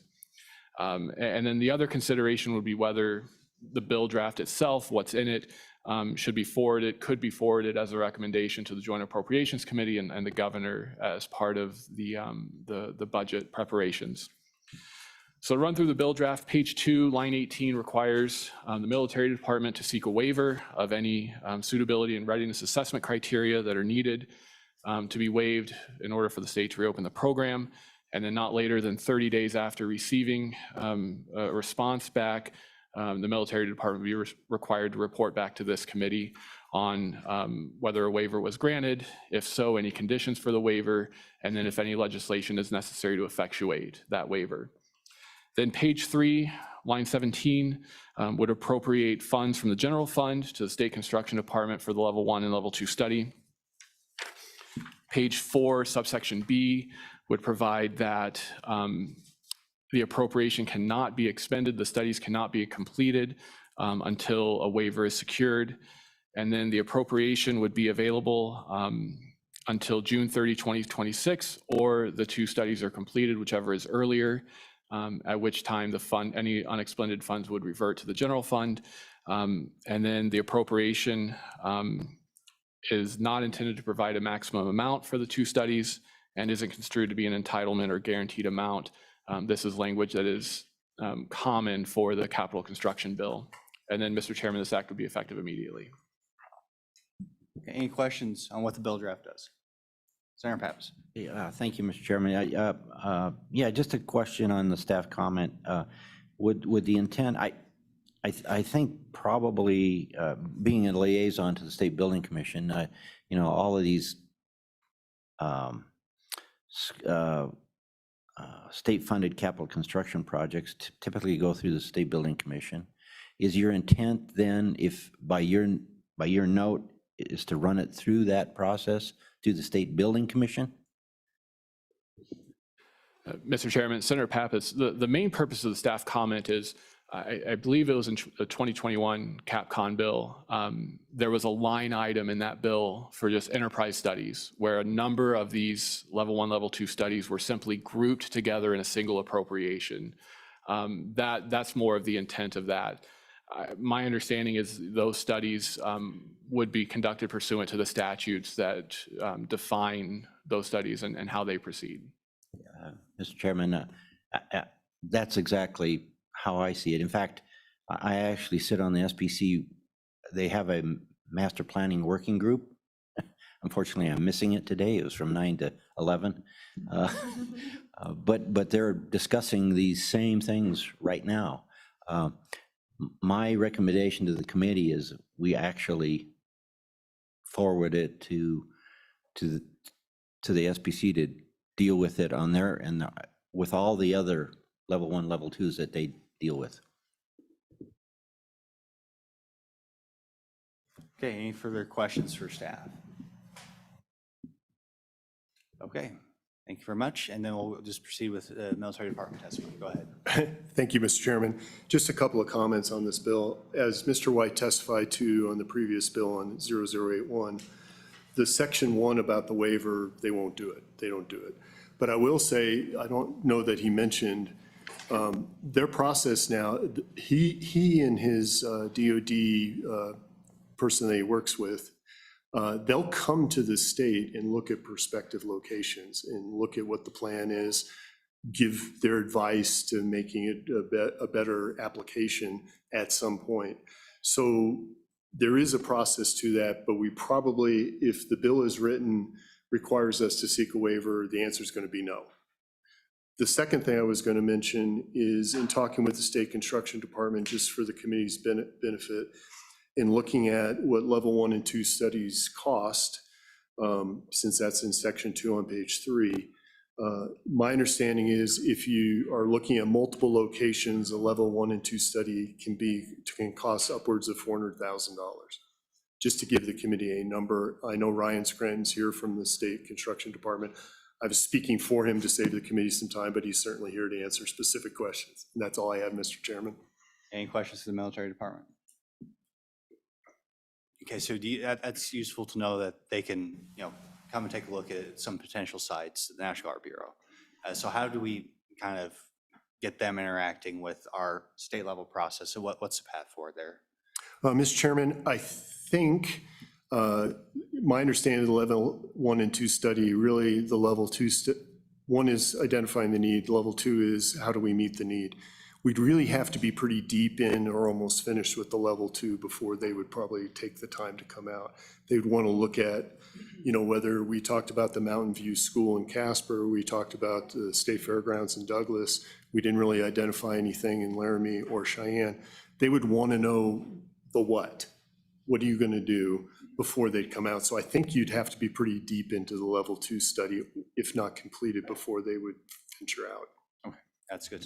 Thank you. Senator Powell. Mr. Chairman, could I ask Brian, if we decide to refer this to the SBC, does this bill even needed?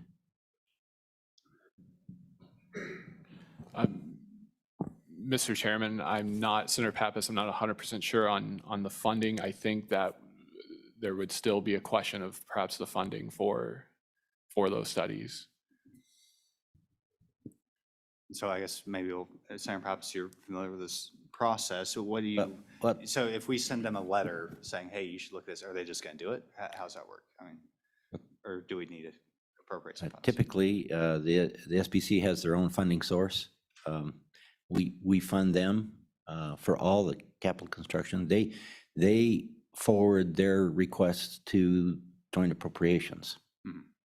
So ultimately, joint appropriations decides. SBC will request the funding. I think a separate bill would kind of muddy up the process, because I don't think any of the other level 1 or level 2s have bills associated with them. I've even, at least I haven't seen them. I haven't seen any other bills. It all just gets forwarded appropriations, and appropriations deals with the CapCon bill. Right, and that makes sense. And so perhaps another path forward is simply to advocate in front of JAC. This is something we've identified. You know, this is an important part. This is probably going to take the longest amount of time to, you know, go through the process that the National Guard Bureau requires. And it's going to require a little bit of risk, and that we have to kind of pick a site. And then spend $400,000, which they may or may not necessarily approve. But once again, $400,000 in the context of a $9 billion budget, maybe it's not that much. I don't know. Go ahead, you have something. I guess so. My recommendation would be that we don't take any action on this bill. We could always do it in the next meeting if we needed to, but I can certainly take it with a letter from the chairman to the next SBC meeting and present it to them, and you know. Makes sense. And if it doesn't, if we still need a bill, we can always do it at the next meeting. Right, and it'd probably just be most appropriate to add an amendment to the capital construction bill, and frankly, easier, right? So we don't have a separate bill we have to worry about. But Representative Ahern, you have something? So I just had a question from the representative about how often we meet. We meet 4 times a year, and so there's a meeting coming up. Okay. So timing would work well. Yeah. Okay. Mr. Chairman? Go ahead. That's assuming we have a CapCon bill.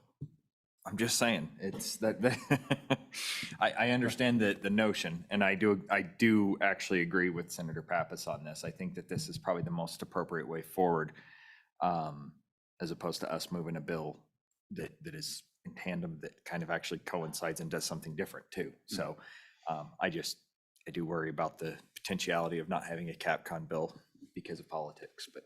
Okay. Well, UW is not on there for once, hopefully, right? So there's a little risk of that, but we'll see. I'll always, no guarantees in this business. Okay, so any questions for the military department? Okay, good. Okay, so let's see. Next up, we do have State Construction Department, which I think we probably got a little bit into your area. Senator, you have something to? We don't need to take any action on this. We don't need to table it or anything, right? We're still in public comment. Usually I like to gather information before. I'm sorry. So go ahead. Come on down, sir. Please introduce yourself and provide your testimony. Good morning, Commission. Ryan Scranton, Project Manager, State Construction Department. First of all, Director Vincent and Administrator Norton send their regards. Planned on being here, wanted to be here, but other obligations, as Senator Pappas mentioned. The commission is correct. The committee is correct. A separate bill wouldn't necessarily be required. The process would be agency identifies a need, brings that to State Construction and the State Building Commission. In 2021, the level 1 and 2 studies were combined in an enterprise request. I believe that the request this year will be combined as well. The next SBC meeting is October 11th. Still time to be heard and be included in a request in the governor's budget for that to go to appropriations.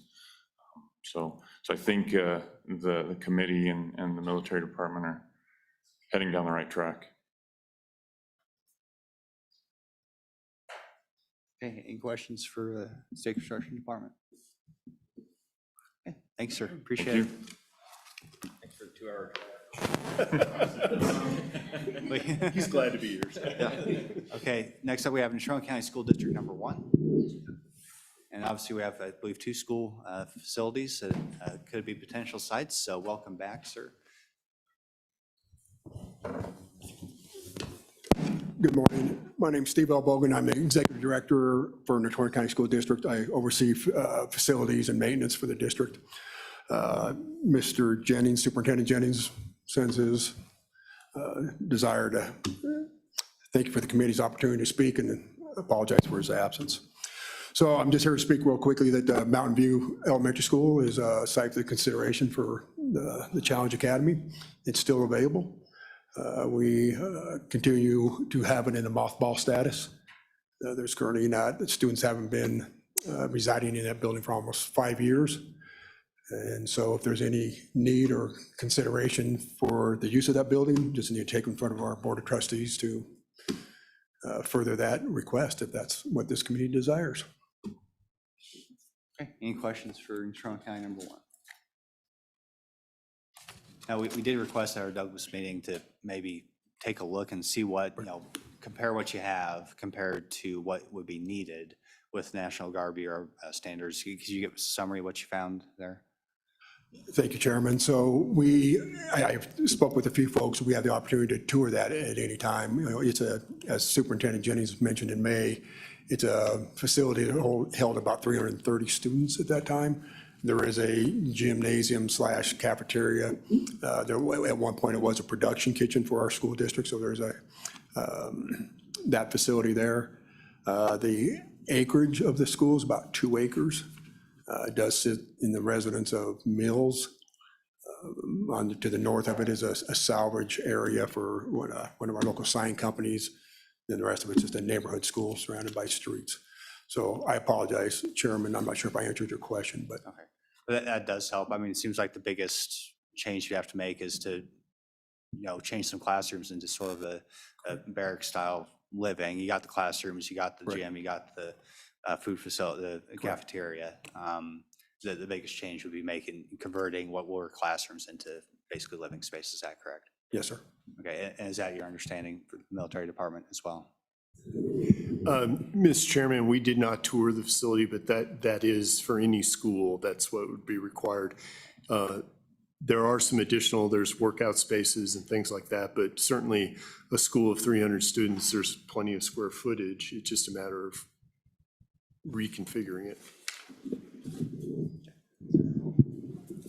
Thank you, Mr. Chairman. I did have a question about the cost associated with the transfer of the use of the building.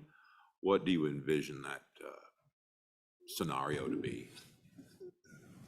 Chair, Senator Cole, so because it's a public building, whenever we sell or any of those properties, we put it out to bid. And so the question would become, can we transfer that from one state entity to another? And I know we're right now with the Wyoming School for the Deaf at our Pineville Elementary School. I know there's some work being done on that. So I can't speak specifically to it, but there's a process that we'd have to line out. I think Senator Pappas over here would. Yes, Mr. Chairman and Senator Cole, we had this issue come up with the School for the Deaf last year, and we had a bill in the School Facilities Committee to allow, or state law requires you to transfer the property based on what do you call the when you have when you ask someone to get a price for your appraisal. That's the word I'm looking for.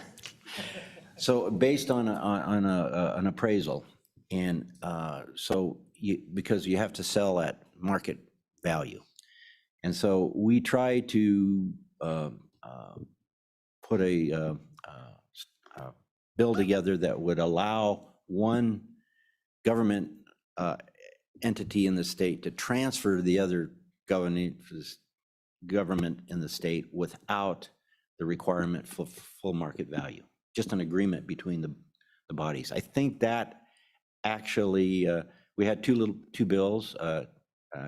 Tanya Hytrek actually had a good bill that the committee would not listen to. I think we could resurrect that bill. It was a very good bill. And the issue with the bill that the committee looked at is it was unconstitutional. There were some constitutional questions, but Tanya found a different way to do it, and I think we should resurrect that again in anticipation that someday we may need to do this with other entities like this one. So again, that's not part of our charge, and maybe I would ask someone on the education committee or someone on the school facilities committee to kind of work that. If not, we can do it as a private bill as well. But that is an issue right now because it's a lot of money. Right, and so that's, I mean, something for the committee, for purposes of this discussion, the state would have to buy the building from Natrona County. Correct. So, yeah. So, additional consideration there, committee, so. Okay, any questions for Natrona County number one? Okay, thank you, sir, appreciate it. Okay, next up we have the Wyoming State Fair. Come on down.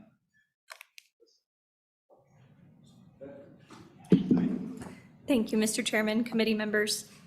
It sounds like the approach at this time is to do a Sorry, stopgap. could you identify yourself? for the Oh, I'm record, so please? sorry. Yeah. Mr. Chairman, committee members, I'm Courtney Conkle, the general manager of the Wyoming State Fair. I had the pleasure of spending some time with you back in May as a potential venue. At this time, it seems like the committee approach is to pursue sending kids out of state for the next couple of years as potentially alternative solutions are assessed and potentially prioritized. I do believe that the State Fairgrounds has several venues that could potentially serve the needs of this, and so we just want to make sure that you know that we're available. We are more than happy to help however we can, and as long as it's supporting the children of Wyoming, whatever we can do. One thing that I might add that would go into direct correlation with Senator Kolb's question to Natrona County School District would be, since we're an existing state infrastructure, we would still need to utilize that property during the state fair. So I would envision this relationship as a multi-year lease, utilizing workforce support from the students that are enrolled in the program, and then also utilizing some of the synergies that are available through the federal funding. There's up to $250,000 a year in matching funds for building maintenance and upgrades.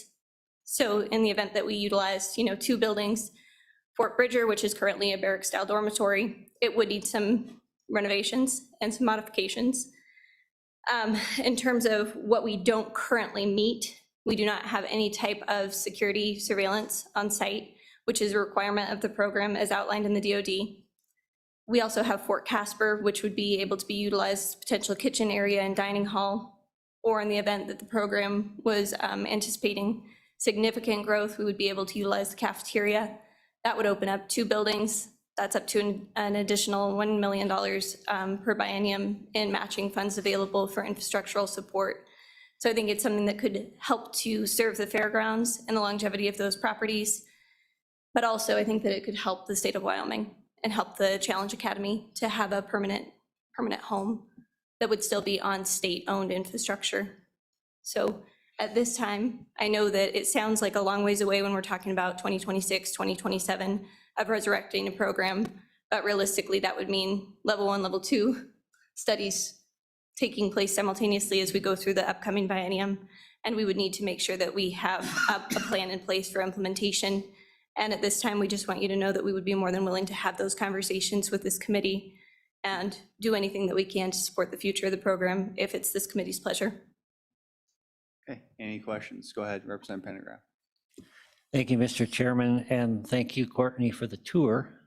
We did go through that several of us went over there and walked through the building, looked at it, and I'm just curious if this were voted down, if this were to go away, what's the fair boards or whoever's in charge of that, what's the plan for that facility as it stands? Thank you. Mr. Chairman, Representative, at this time, it is in our master plan to upgrade those dormitories, both Fort Bridger and Fort Laramie, to make sure that we have adequate plumbing, that we have adequate facilities for usage. We do still have exhibitors that depend on those dormitories during fair time to be able to come and participate at the state fair. We are very humble about it because we know that there's not tangible return on investment from a financial perspective, but they are for a good need that is relevant within the state. So we'll continue to extend the useful life as best we can. That being said, we're very mindful about how much we invest in those, knowing that their utilization is limited at this time. And so follow up based off that, it's important you mentioned the plan for those buildings. What would, if we were to do a level 1, level 2 study with youth challenge in mind, what do you imagine changing from what you already have planned in the strategic plan, if anything? Mr. Chairman, I think what would change would just be based on the DoD necessities to meet those requirements so that a voucher could be approved. So that would be the addition of security surveillance. Some of the rooms would need to be modified into classrooms. Additional chaperone rooms would need to be added. And then depending on how this committee would proceed with wanting to tackle the dining facility element, then that could potentially change the landscape of something like a Fort Casper or the cafeteria based on the structure of the program coming back to Wyoming. And so what would prevent the program from using the cafeteria that currently exists, regardless of the size? Thank you, Mr. Chairman. The cafeteria currently gets utilized around 50 times a year for major events. So the biggest challenge with utilizing the cafeteria would be having to either create an additional venue to maintain those existing events on the state fairgrounds, or determining how we could potentially work in tandem with the Challenge Academy to make sure that that facility could still be utilized for those events, because those are generally fundraisers. They create a lot of economic stimulation, and a lot of those are nonprofit based, so we would not want to displace those events. And of course, they're also a revenue generator for the state fairgrounds. Thank you. Any questions for the State Fair? Okay, thank you, ma'am. Appreciate it. Thank you, Mr. Chairman and committee members. Okay, any general public comment on the issue of capital construction? Come on down, Mr. Klein. Good morning again, Mr. Chairman. I know you're tired of seeing me by now. My name is Chris Klein. I'm representing the Wyoming Youth Now Foundation. And I believe one of the questions that was brought up earlier was about the efficacy of how these classes go and where they go afterwards. Something that is an incredibly useful resource that I use on a regular basis is there's this RAND report done by the RAND Corporation that actually follows up with these kids to see where they go afterwards. They're also happy to report that Class 55 contributed $16,539 in value of just their service to community alone. So we're talking in volunteer hours. So when we're thinking of a location to where we want to put these things, we want to put them in places where it's going to impact the local communities probably the most. And for that reason, I know I've touted Riverton as being a good area for it before. It has easy access to the airport. There's actually land available next to the airport, right next to the Job Corps. And it might be worth building something there because Fremont County has the highest rate of suicide in the state of Wyoming. And the state of Wyoming has, I believe, the highest rate of suicide in the country. These are people that are in desperate need of something to actually give them some kind of hope in the future. Any questions for Mr. Klein? Okay, thank you, sir. Appreciate it. Any further public comment? Anybody online? Okay, public comment is closed. So committee, looks like we have a couple options available. Simply sending a letter to the building commission, it looks like might be the best path forward. Of course, it would probably be helpful if we identified the location as a recommendation for that level 1, level 2 study, but leave it to the pleasure of the committee. Like I said, the biggest dynamic here is we are taking a little bit of a risk in funding a level 1, level 2 study that may or may not go anywhere, but I suppose that's always a risk with a level 1, level 2. Senator Kolb, what are your thoughts? I'd from what I've heard, it sounds like sending a letter may be the most prudent thing to do at this time.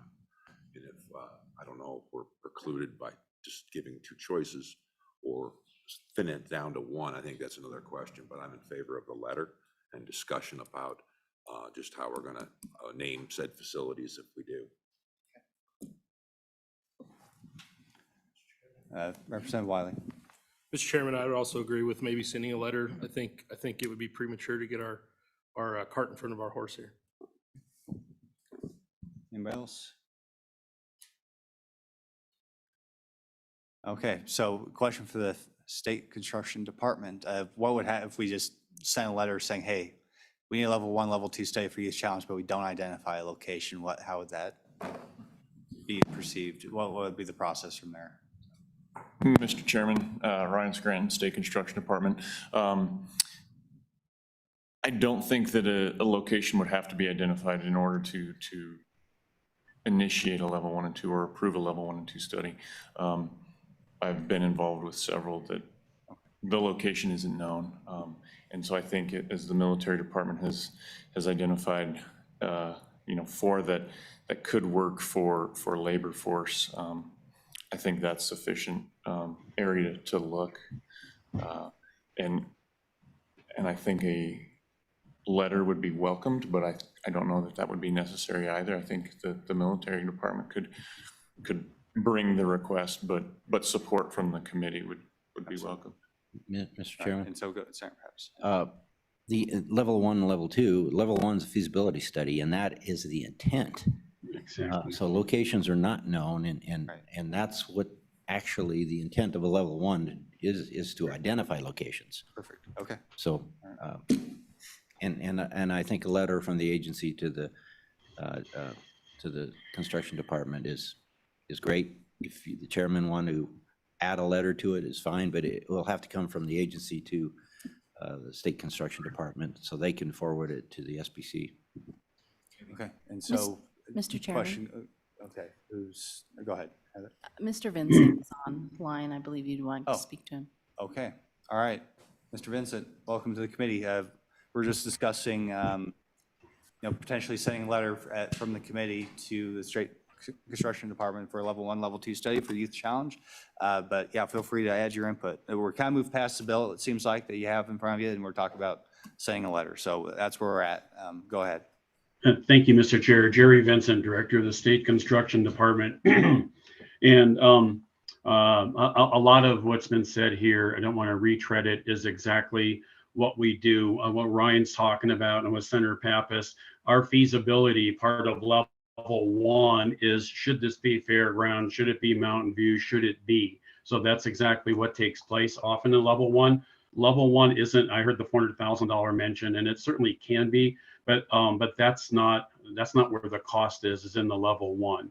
As we went into level 2, for example, in the scenarios that have been put out there, Ryan and our team would start to look at the DoD necessities, the requirements, and then put a conceptual budget together. What if it was at the fairground? What if it was at Mountain View? What if it would be somewhere else? And that gets a little bit more involved. You're pulling up some drawing scenes, what's existing. You're walking the facility. But that's exactly how the level 1 would go forward, in case someone was concerned about committing a $400,000 right now. But that's the overview on how the level 1 would work. To the previous question on transferring ownership, I would agree with Senator Pappas. I thought LSO put something together that made sense along the lines of the School for the Deaf.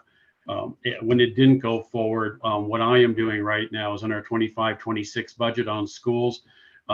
Exactly like Senator Pappas said, we have identified a number that if we get 2 letter appraisals and site acquisition for the School of the Deaf, we are asking the commission to approve, which they did yesterday and day before in their meeting, and moving on, that the commission would fund Natrona 1 to buy School for the Deaf to get it into their inventory and major maintenance, and basically pay the state back. So it's a net zero on that.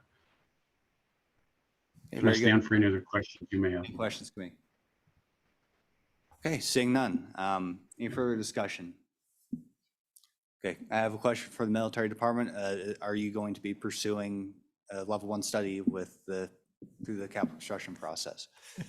Mr. Chairman, yes, sir. Okay, all right. Oh, good. Well, it never hurts to send a letter. I think that's part of our due diligence, and so I'll entertain a motion. I'd make a mo- Go ahead. I'd make a motion, Mr. Chairman, that we send a letter of support for the project. Sounds good. Moved by Senator Culp, second by Representative O'Hearn and two others. Any discussion? Okay. Clear as mud also? Okay. All those in favor say aye. Aye. Opposed, say no. Okay. That motion carries. So we're only an hour and 40 minutes behind committee. But before we go on, any further public comment on Youth Challenge? Okay. So good progress here. Going to be quite the process, but I think we're making headway. So thank you once again for your professionalism. I know it's been a tough haul on this this topic. It's a tough one, but I appreciate your continued diligence. It's a testament to your professionalism and your character. So I'd like to thank both you gentlemen for the progress we made today. So, okay, we'll take 10 minutes. Come back at 10:50.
Oh, these, heard those cats. That's right. Getting bang on that there, gal. Okay, ladies and gentlemen, we're going to get started again. Please wrap up your conversations. Next up, we have professional malpractice funding. I've been told that this will be we might get caught up on our agenda here, so go ahead. Mr. Chairman, thank you. So I think we're on slide 7 or 8 of our presentation. It's in front of you, hopefully. And this is our standard issue discussion recommendation. Essentially, as many of you will remember, 199402 is part of Wyoming statute that gave, basically enabled our doctors and attorneys to be covered when they enter into state active duty. That way we didn't have to have them licensed and have malpractice insurance. The 23 legislative session expanded that to include anybody with a license or a certificate, because we were very concerned in this day and age. We have physician assistants, nurse practitioners, architects, engineers within our force who in a particular disaster situation might be on state active duty, and we wanted to protect them. We identified after the session that we really didn't have a way to pay those claims. Two things I want to say about that. One is we've never had a claim. We just never have. We've now expanded it, so it's more possible.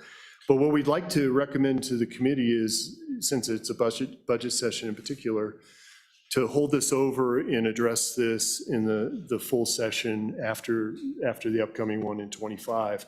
So we can really look at things like, should they be part of the general risk management pool for state employees? Should they be part of some other funding mechanism that exists? We just really haven't had the time to research that and get definitive legal opinions on whether or not a separate fund account is really even required. So our recommendation to the committee is we hold this over until the next interim period to look at more in depth. Okay, any questions, committee? Okay, all right, thank you, gentlemen. Any public comment on this topic? Anybody online? Okay, so it looks like public comment is closed, committee. Getting off easy on this one, it looks like. So any discussion, any committee action that you want to take? Okay, seeing none, we'll move on to our 11 o'clock topic, Camp Guernsey fire suppression. And Mr. Chairman, if I may, just to kind of reintroduce the topic before LSO goes through the bill.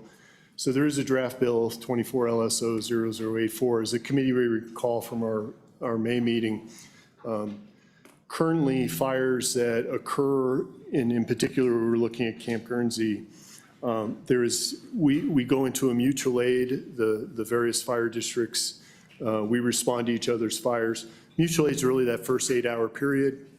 If it's taken care of within the 8-hour period, the fire responders basically assume their own costs. There's no cost exchange. Beyond the 8-hour period for a major fire, they are allowed to seek reimbursement. The counties have a county fund that does not allow us to participate. That's found in Wyoming Statute 36-1-401. And it's basically run by the state forester and her department. So what we propose here in this draft bill, it's a 4-page bill, and it really provides a fund for fire suppression costs for fires that originate on Camp Guernsey, so that county and other fire responders have an avenue to seek reimbursement. What's happened in the past, we've had 3 major fires, which are listed on the slide. And what's happened in the past is the executive branch has had to find a funding to make up for those fire suppression costs. So what this bill does is create an account that would revolve and be invested by the treasurer's office and hopefully build that fire districts could then seek reimbursement for a fire. We would get a little ahead of ourselves, but we would ask and suggest one amendment that I'll raise for the committee to think about. Currently, the bill talks about Camp Guernsey. The Wyoming Military Department does have other lands. We actually have 3 local training areas in Lovell, Lander, and Sheridan. They're leased land from the federal government, never had a fire on there, but we would like to suggest expanding the bill to any state land managed by the Wyoming Military Department instead of just Camp Guernsey. That's a proposed amendment. But with that, Mr. Chairman, I'll let LSO walk through the bill, any of your questions.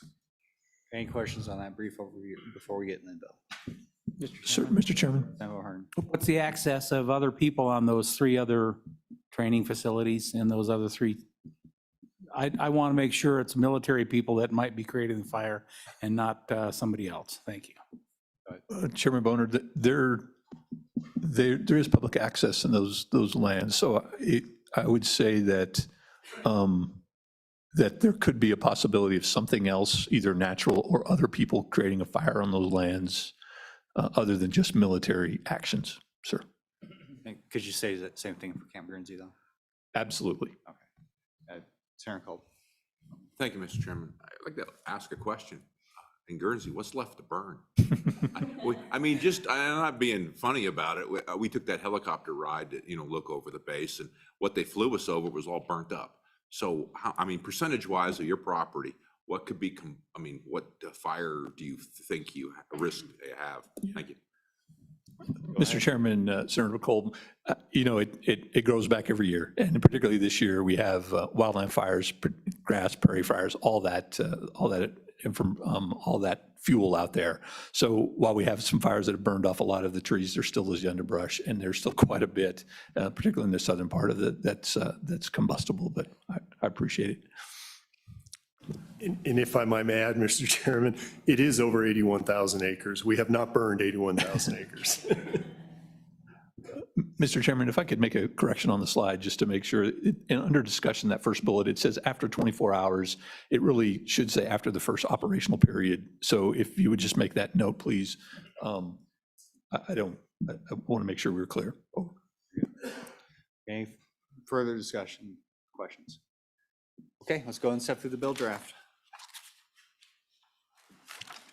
Mr. Chairman, members of the committee, Talise Hansen, LSO. I'm presenting Bill Draft 24, LSO 84. This is version 6. The only difference between version 6 and version 5 is in subsection A on the definition of emergency fire.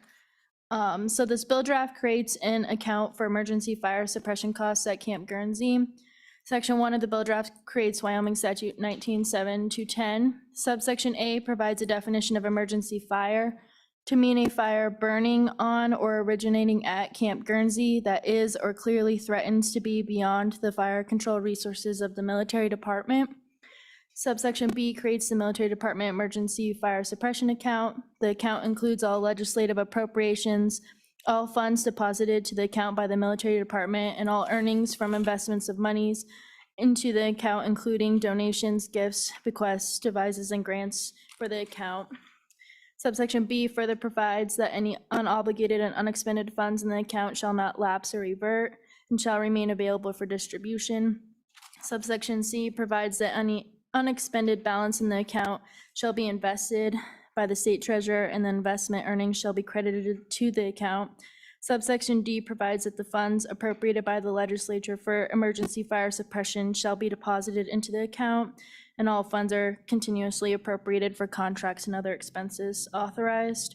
Subsection E provides that upon written approval of the adjunct general, expenditures shall be made out of the account for the actual cost of suppressing emergency fires at Camp Guernsey. And subsection F provides that if there are insufficient funds in the account to fully reimburse all of the costs of suppressing emergency fires, the adjunct general may delay paying reimbursement to any entity until the close of the program year, at which times the monies will be prorated among those entities entitled for reimbursement. Page 2 provides that the military department shall promulgate any rules necessary to implement this act. Section 3 provides an appropriation from the general fund to the military department emergency fire suppression account. The staff comment on page 4 highlights that the committee will need to consider the appropriation amount for the new account. Section 4 provides an effective date of July 1, 2024. And also in the meeting materials is a letter that the chairman directed as an alternative option for the committee to consider the draft letter requests and recommends that the governor recommend and the Joint Appropriations Committee provide additional funding for emergency fire suppression costs at Camp Guernsey. And I'll stand for any questions. Any questions on what we have before us, committee? Representative O'Hearn. Thank you, Mr. Chairman. No questions of the LSO, but I'm wondering in page 3 and F, how often have we not had enough money to pay the people right after they've incurred the cost? And how does the proration work if I spend $80,000 to fix something and I only get 42 back? Thank you. Mr. Chairman, Representative O'Hearn, we've always got the funding eventually to reimburse the claims for the fire suppression piece of this. It's as Mr. Smith mentioned, though, it becomes a money gathering process on the part of the governor's office to go to our budget, to go to their emergency, but to get it out to pay for it. And so that's the biggest thing. And that's only happened, the 3 times that, as I've been aware of, the 3 big fires is when that occurs. We did just have a discussion that there is a mechanism not to avoid this, that if there's not enough money in the National Guard fire suppression account, we could then go to the governor's emergency account. And if that one was depleted, we could go to another emergency account owned by Wyoming Office of Homeland Security. If that was exhausted, then there's also a mechanism for the governor to borrow once those things are done. So there could be some consideration now for amending it so that language out so that it follows that tract instead. And if I've got somebody kick me and correct me 100% if I'm wrong there, but that's what we were just talking about. Is I think there's a method to do that. All right, it's my understanding. Oh, go ahead, please. Mr. Chairman,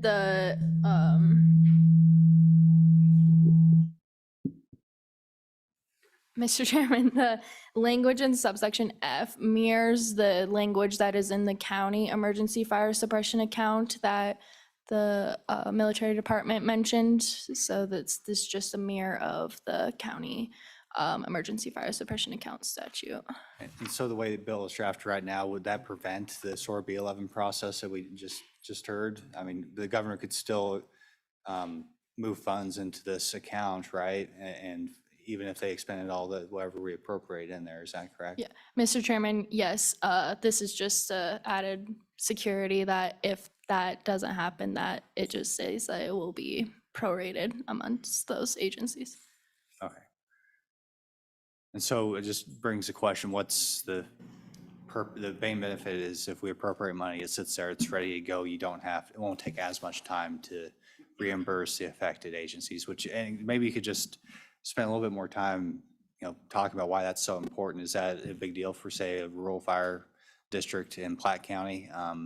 And so, because maybe the criticism of the bill could be like, well, you're doing the same thing. You just have this account here. Well, you're doing, we're doing the same thing, and potentially we're just time a bunch of money that's going to sit there for 5-6 years at a time and never be used. So what's your response to that? What's the benefit? Mr. Chairman, we don't want to ever use the account.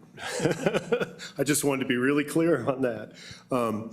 Yes, sir. It's a responsiveness. It's also just to not put the burden on the executive branch to try to change budgets around. And it is a process and it does take time. As you know, every pot of money that's appropriated in the budget has restrictions on it. So you have to figure out what kind of money, where can you pull from. Certainly the Sawmill Creek fire back in 2012 caused a lot of consternation because of the slowness of finding the money and getting it reimbursed. I did want to, as Talise mentioned, 361402 is the county fire suppression account. We did look at trying to join that. We would have to radically rewrite the bill because the way it's built in there for funding, the counties, they talk about, population and a bunch of things that have no application on Camp Guernsey. So the idea was it's cleaner to create a separate account. And it also provides with the ability to not mess with what the counties are used to dealing with. I think that's been in place since like 1986, and it works really well. One other thing I forgot to mention, we've been talking with State Forestry and the State Forester. The current bill allows the Adjutant General to manage the account. It requires us to do rulemaking. We anticipate in our rulemaking that we will enter into an agreement with State Forestry, who has the expertise to figure out fire suppression costs reimbursement. And they will either pay it and we'll reimburse them if the account exists, or they'll tell us how much to pay the local fire agency. Because we don't have the expertise for that. They do. They've been doing this for decades. So we fully intend, and I think the State Forester will get up here, Director Norris, and tell you that we can make this work through rulemaking.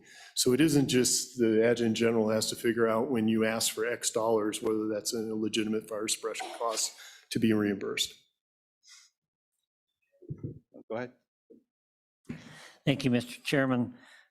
I look at this bill and I see a lot of places for money to flow into this account, which is good.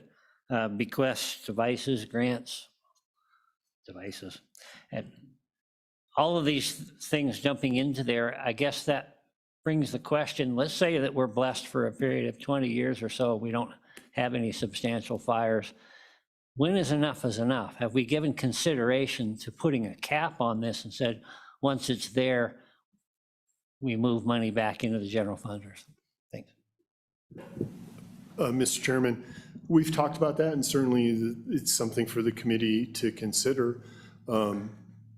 I will say, like I said, the most expensive fire we had was Sawmill. The fire reimbursement cost that we were tracking was about $1.8 million. I ran it through an inflation calculator. That's about almost $2.4 million in today's dollars, to give you a number. Because one of the things in the bill, as you'll see, as the staff comment was mentioned, how much do you seed the account with? We were going to recommend $3 million because that's over what we've ever spent. But certainly this committee, between what you seed it with and what, if you put a cap on it, that's for the committee to determine. Well, that would be important, I think, philosophical discussion. And if the point is to get some money out the door quickly, maybe that we could look at it in that light, and then with the idea that you would follow up with that onerous B11 process. But, if the goal is the goal here isn't to make it easy for whoever's doing the paperwork in Cheyenne, frankly. It's to get reimbursement done quickly to the folks doing the work at local district and Platte County. And so maybe if it's even a portion of what we know an overall fire would cost, at least we have some mechanism for quick reimbursement with a follow-up later potentially. So I'd urge to the committee to, we want the bill to pass introduction, right? So maybe we should, think of that light, but hey, maybe we'll have a big surplus. We can just stuff money away. We'll see. So, okay, you have something, Senator Cole? Thank you, Mr. Chairman. Just had a question. On those past fires, the largest ones, the most expensive one, did you have to pay for costs for that fire leaving the property onto someone else's property? I mean, was that part of that large cost? Mr. Chairman, Senator Cole, no. Yes and no. So when a fire leaves the property and burns a private individual, if the fire was caused by federal military training, the individual landowner, the person who has suffered the loss, it would fall under the Federal Tort Claims Act, and the federal government, through the military, would run a claim. The landowner would say, hey, I lost these things, here's what I think the value is, and they enter into a negotiation. So it comes out of a federal pot of money. The problem is there's no pot of money for the local fire districts for fire suppression. That's only for private landowner losses. So that's the catch-22 and the purpose of this bill, to create a methodology for that. Private landowners, if you talk to them, there's a claims process. If you don't like the result of the claims process, you can go into federal district court and sue the US government and try to establish a greater value. But we have no part in that. However, what's interesting, if it's a lightning strike and not federal training, it doesn't apply. Act of God, right, sir? Okay, go ahead. Yeah, I have, correct me if I'm wrong, but this seems like we're using this as a stopgap alternative. So we could change the bill, put in a larger appropriation of money for that stopgap. And then instead of reinvesting any money from the dividend, we could just divert that back into the general fund. That could be a good way to deal with that. Don't say the E word. And if we do, we need to introduce it in the House, since they like those things. But anyways, any further discussion? Okay. Thank you, gentlemen. Appreciate it. Looks like we have the State Forester here, so assuming it's on this topic, feel free to come on down, provide your testimony.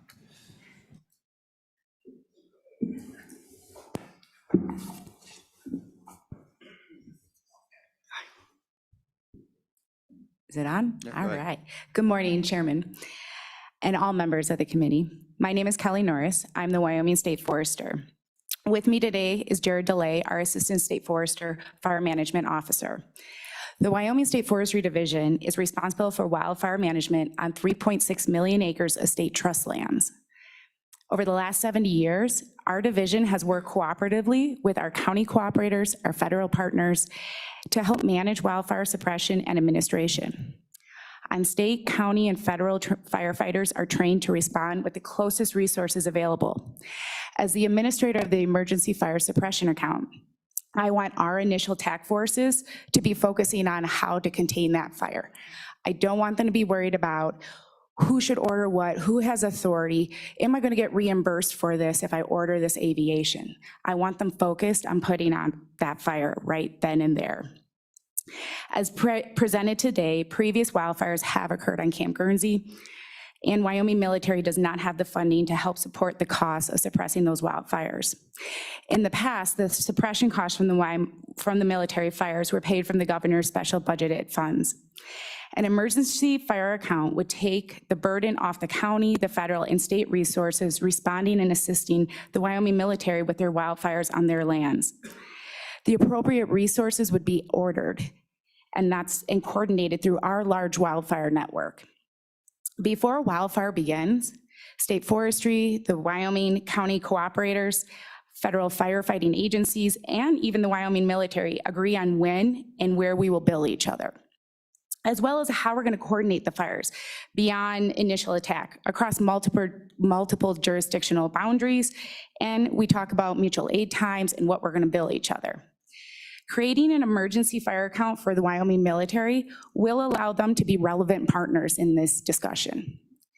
State Forestry can help coordinate, finance the billing of the wildfire on Wyoming Military Department managed lands through the use of our current fire billing system. We can help train military staff overseeing the account, similar as our own EFSA. If helpful, State Forestry could use our revolving 537 account to finance these wildfires. We have done this in the past. We have used that revolving account to help pay and move the funding and reimbursement for Wyoming military resources. We have not used that account in the same kind of light where it was the Wyoming military had a fire on their lands. But with the appropriate cost shares and the use of that account, we could do just like what was presented. The bills could come to us, we pay the bills, and then we invoice that account and get reimbursed through the 537. One recommendation that was already brought up is to consider including all lands managed by Wyoming Military Department for this emergency account. Including all lands will make that cleaner and easier for all of the other county fire departments or responders that are responding to those other LTAs. And with that, I'm going to stop here. And I'm trying to think, Jared, if there was anything we were going to add. Okay. Well, from there, I'm going to open it up for questions. Any questions? Yeah, go ahead. Thank you, Mr. Chairman. So I come from being county commissioner, and Sweetwater didn't participate in that account. But it seems like in this particular case, if we would allow, I don't know how we can do that through rulemaking or whatever the process would be, to allow the military properties or managed properties to be in that fire suppression account. So the question I had was, if I'm saying this right, so I'm kind of remembering something that happened a long time ago, is that we had to pay a buy-in cost, the county did, because we didn't participate in the past. So is there a buy-in cost, say if it was changed and they came into the program to participate within that program, would they pay a buy-in cost to that? What would that look like? And am I barking up the wrong tree? That's my question. Thank you. Okay, Mr. Chairman, thank you for the question.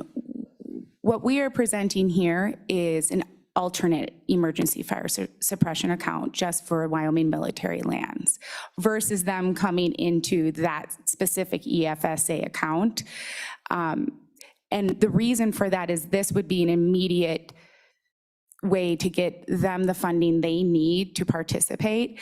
We have looked at adding Wyoming military into that EFSA account, and now we have all 23 counties a part of that account. So Sweetwater did join. Last ones. With that, at this time, we've looked into it. We've really looked into all state lands because this is just for state trust and then for the counties. We believe that's going to take quite a bit of time to work through. We don't have all the data, what impact that would be to state forestry and all the other avenues with those counties. So at this time, we don't believe there would be as much support for that, moving the military into the EFSA, but we do know we have full support from our counties in this proposal.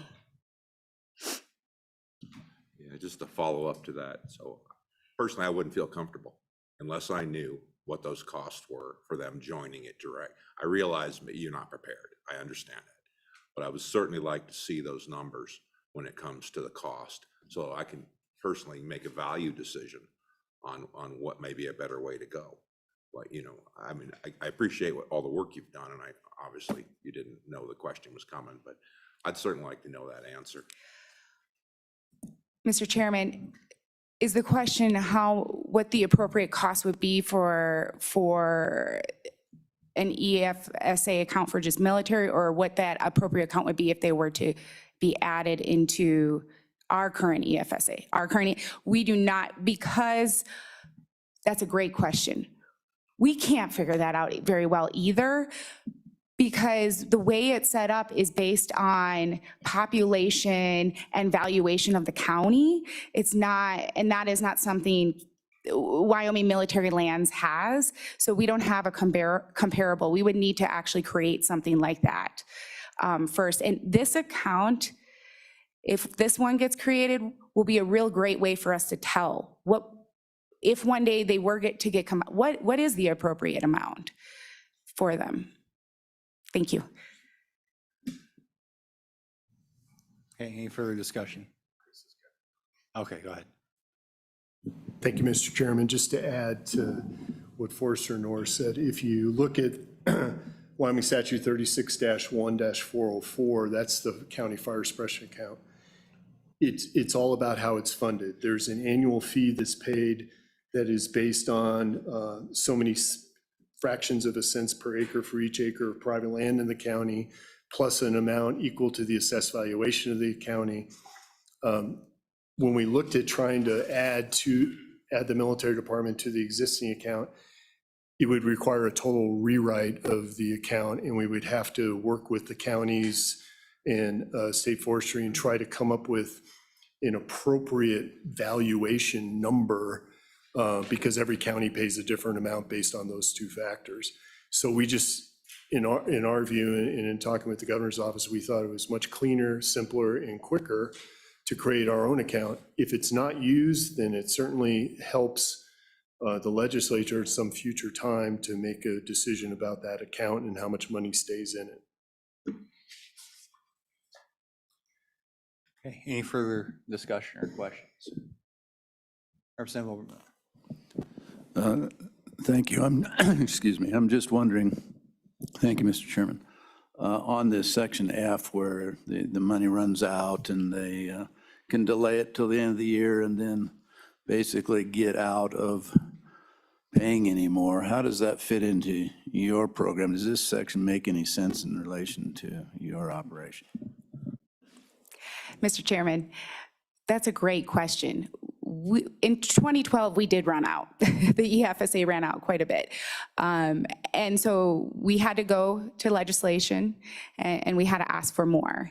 The counties are well aware of this, and they're well aware that at any time they may have to split their costs if we're told we can't get that account resupplemented. Under that time period, it was Governor Matt Mead. They put 20 million back into that account. Just to give you an idea, fire suppression costs aren't going down, they're only going up. And we typically now average, our 10-year average is 6.2 million a year coming out of that account for EFSA fires across the state. Follow-up, Mr. Chairman. Does any of this section F, I mean, we talk about this internally, with the government agencies, but does anything about this section F impact private entities? Mr. Chairman, it could, because we may not have the money to pay the private entities that we're contracting to show up and help suppress our wildland fires. It may take us longer to pay them. It may take us longer to figure out how the counties are going to pay them, all the things involved in wildfire suppression. So we do have private contractors on many wildland fire suppression, whether they're contract crews, whether they're contract dozers, blades, all sorts of caterer, all sorts of private operations do come and we contract through. And so it will affect possible payments. Is it possible under this section to not pay them, or is it just a matter of delay? Mr. Chairman, it would probably have to be delayed because we would have to go and continue to try and find that money to pay that contractor for the work they did on to help us on those lands. So for me to understand this section correctly, it's only referring to intergovernmental agencies? Mr. Chairman, no, this is having to do with the counties themselves. If they are, if we have a wildfire and we've had multiple wildfires and we run out of the EFSA, it is going to, and it's a county responsibility, it will be put on that county fire district and the counties to try and find the funds because the EFSA is no longer available for their use. Okay. Yeah, thank you, Mr. Chairman. I'm still not sure, Mr. Chairman, that I totally understand the implications of section F, but I'll end my questioning there. Okay, and then maybe it's best to ask the military department or LSO. Go ahead. Mr. Chairman, thank you. In reference to Representative Olney Mueller's question, so F is exactly what's in D of 361402 about the EFSA, the emergency fire suppression count that the counties do. I don't think it's ever occurred. Delays have occurred, but like in any finite account that you may have people seeking to be paid from, it's just a mechanism for the state agency to prorate because that's just the way it is. As General Porter said, the intent of the executive department would be to seek other emergency funds that are out there if this fund in this draft bill ran out. So the intent is to never let that happen, but from a money management standpoint, LSO took what's already in the county fire suppression to allow proration in that extreme circumstance where the costs far outweigh the ability of the state to pay. Now, if the legislature wanted to fund that and get those things paid at a later date, that could certainly happen.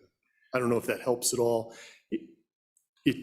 It's just, we were trying to mirror the county fire suppression account to not create out of whole cloth a mechanism to what happens if the money runs out.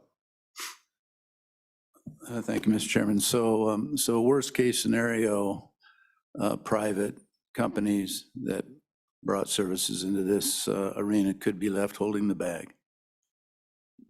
Mr. Chairman, Representative Obermueller, yes.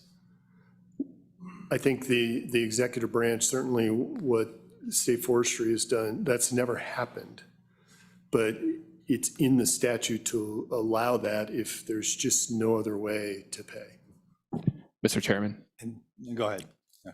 Yes. Sorry for, Mr. Chairman, Representative Obermueller, I think maybe in direct response to your question, this language does not say that a party cannot be paid.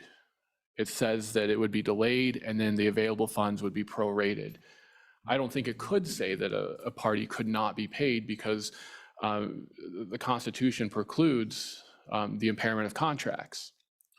And I would defer to Forrester Norris on this issue, but it sounds like contracts are entered into for the provision of fire suppression services. There would be a contract, that private party presumably would have the ability to seek recourse if that contract was not upheld. So Mr. Chairman, I hope that clears at least that piece up. I think the way I understand F and 361402D is that it is a flexibility mechanism for the forester. It'd be a flexibility mechanism for the military department to delay payments depending on cash flow needs.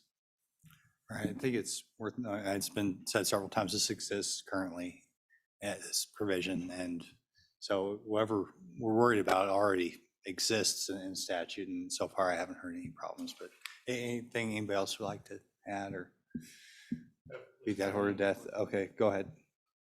I'll try to make it brief, and this will be directed, I guess, towards the LSO indirectly. Brian, is there anything in statute to where there's some kind of like equitable recomposition rate or anything if that were to happen for private entities?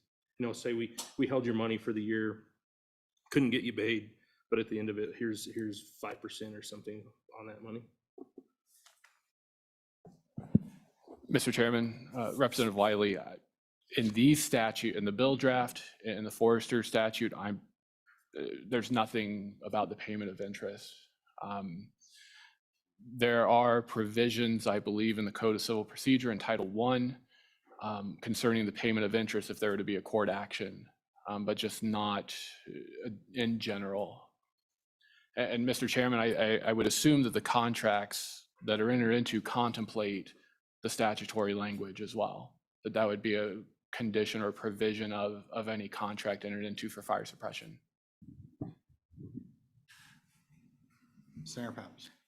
Just to that point, I've had many state contracts in my private practice with the state, and there are provisions in statute that if the state is required to pay within 45 days, if they don't, then interest it can be charged.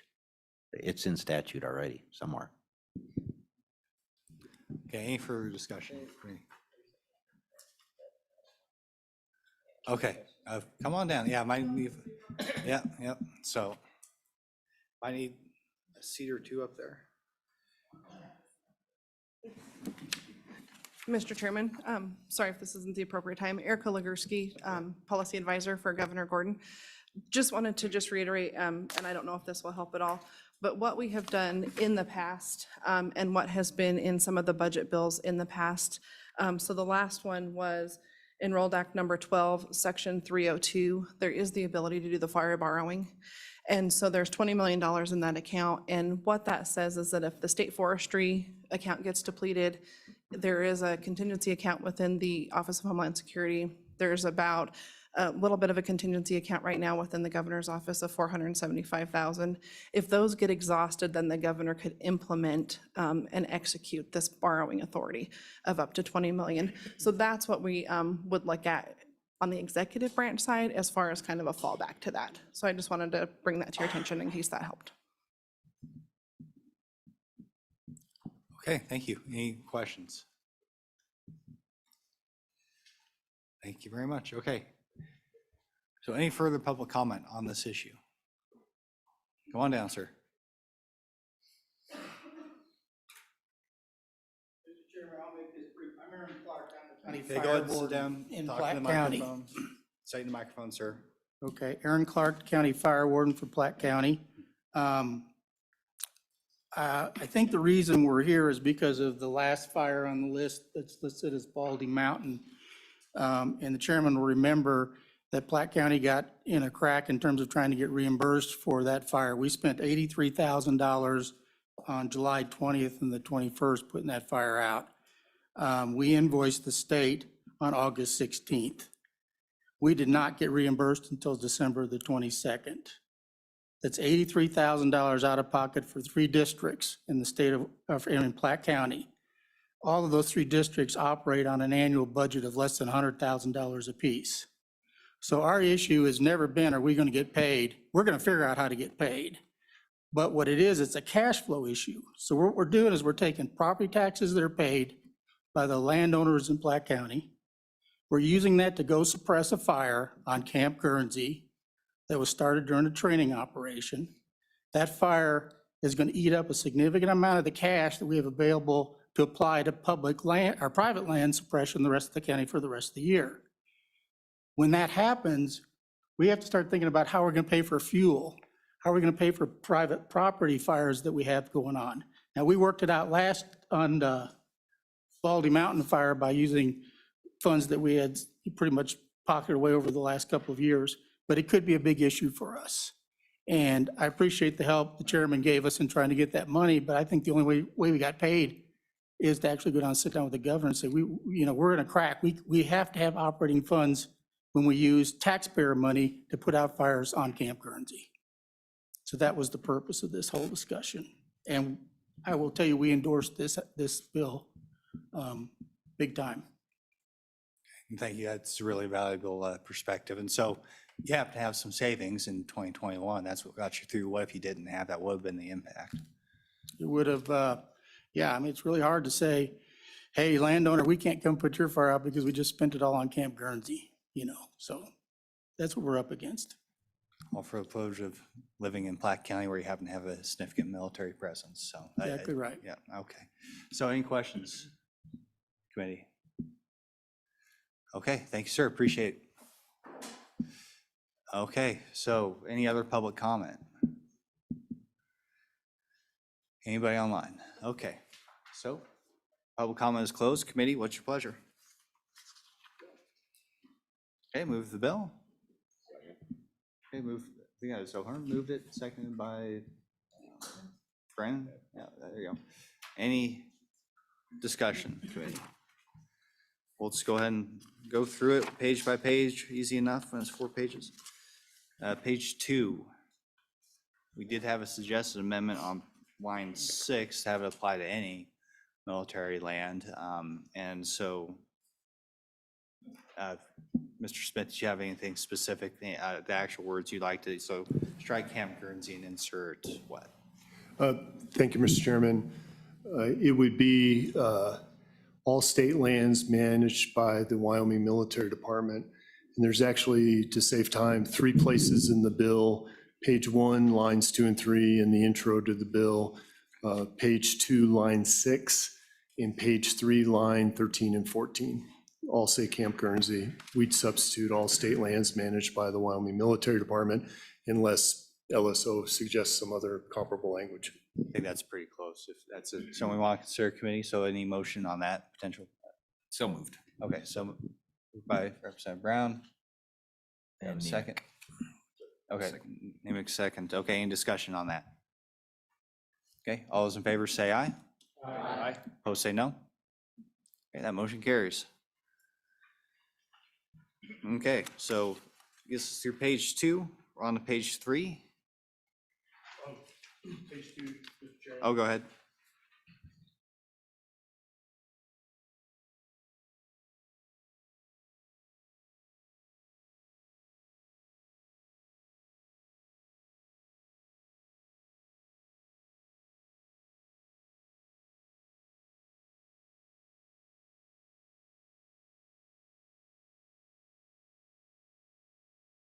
No budget sessions will help us get it through the floor of the House.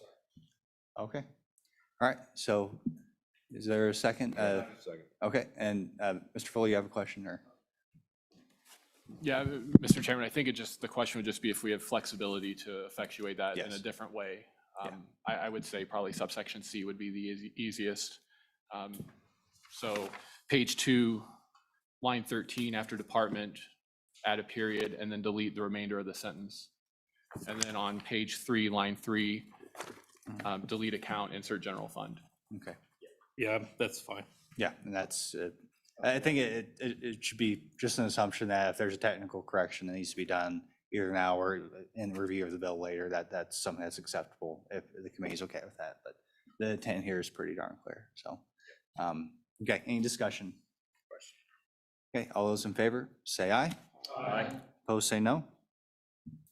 Okay. Anything else on pages 2 and 3? Kind of the meat of the bill there. Okay, going on to page 4. We have an appropriation that needs filled in. Senator Kolb. Thank you, Mr. Chairman. I'd like to propose an amount of worded as there is a one-time appropriation of $2 million into said account.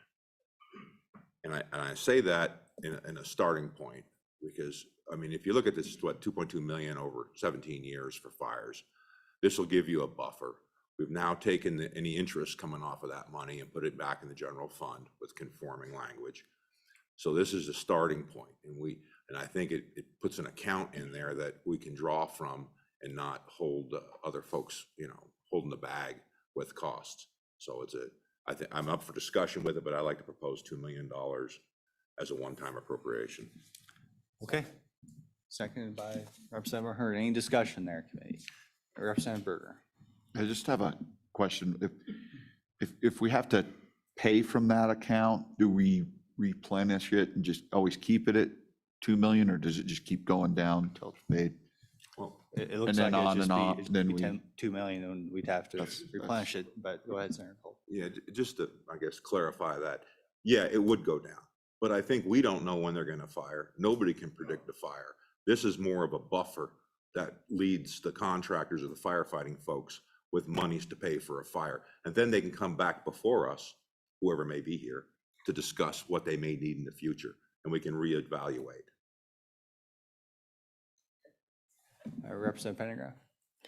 Thank you, Mr. Chairman. This may not be the precise time for this question. If so, please let me know. But I'm just wondering if this is the only way to go, because as was mentioned earlier, the governor has his own emergency fund. Could we create some sort of an MOU with the governor that in the case that something like this came up, the funds that he controls could be and should be used promptly in lieu of this bill? Oh, I think it's not, it's somewhat related, but I think that the testimony here is that you have to have the money up front in order to reimburse, especially that local fire district. Otherwise, if you don't put any money in here, there's no difference in the status quo, I guess, where they're waiting months on a shoestring budget to get reimbursed. So the point of the bill is to have something in there. Now, I guess the governor could fill it later if he felt the need, but also checked where the appropriators. So go ahead, Representative. If the governor has those funds available to him, is he not able to immediately respond? I'm just really trying to wrap my head around how this works, as I am new. Answer's no. I mean, no, he cannot. Or at least that has been the practice. It's been months, as you heard, to go through all the hoops of getting everybody signed off on the paperwork and everything. So short answer is no. Okay, one more. Thank you, Mr. Chairman. If that's the case, then why does he have that account?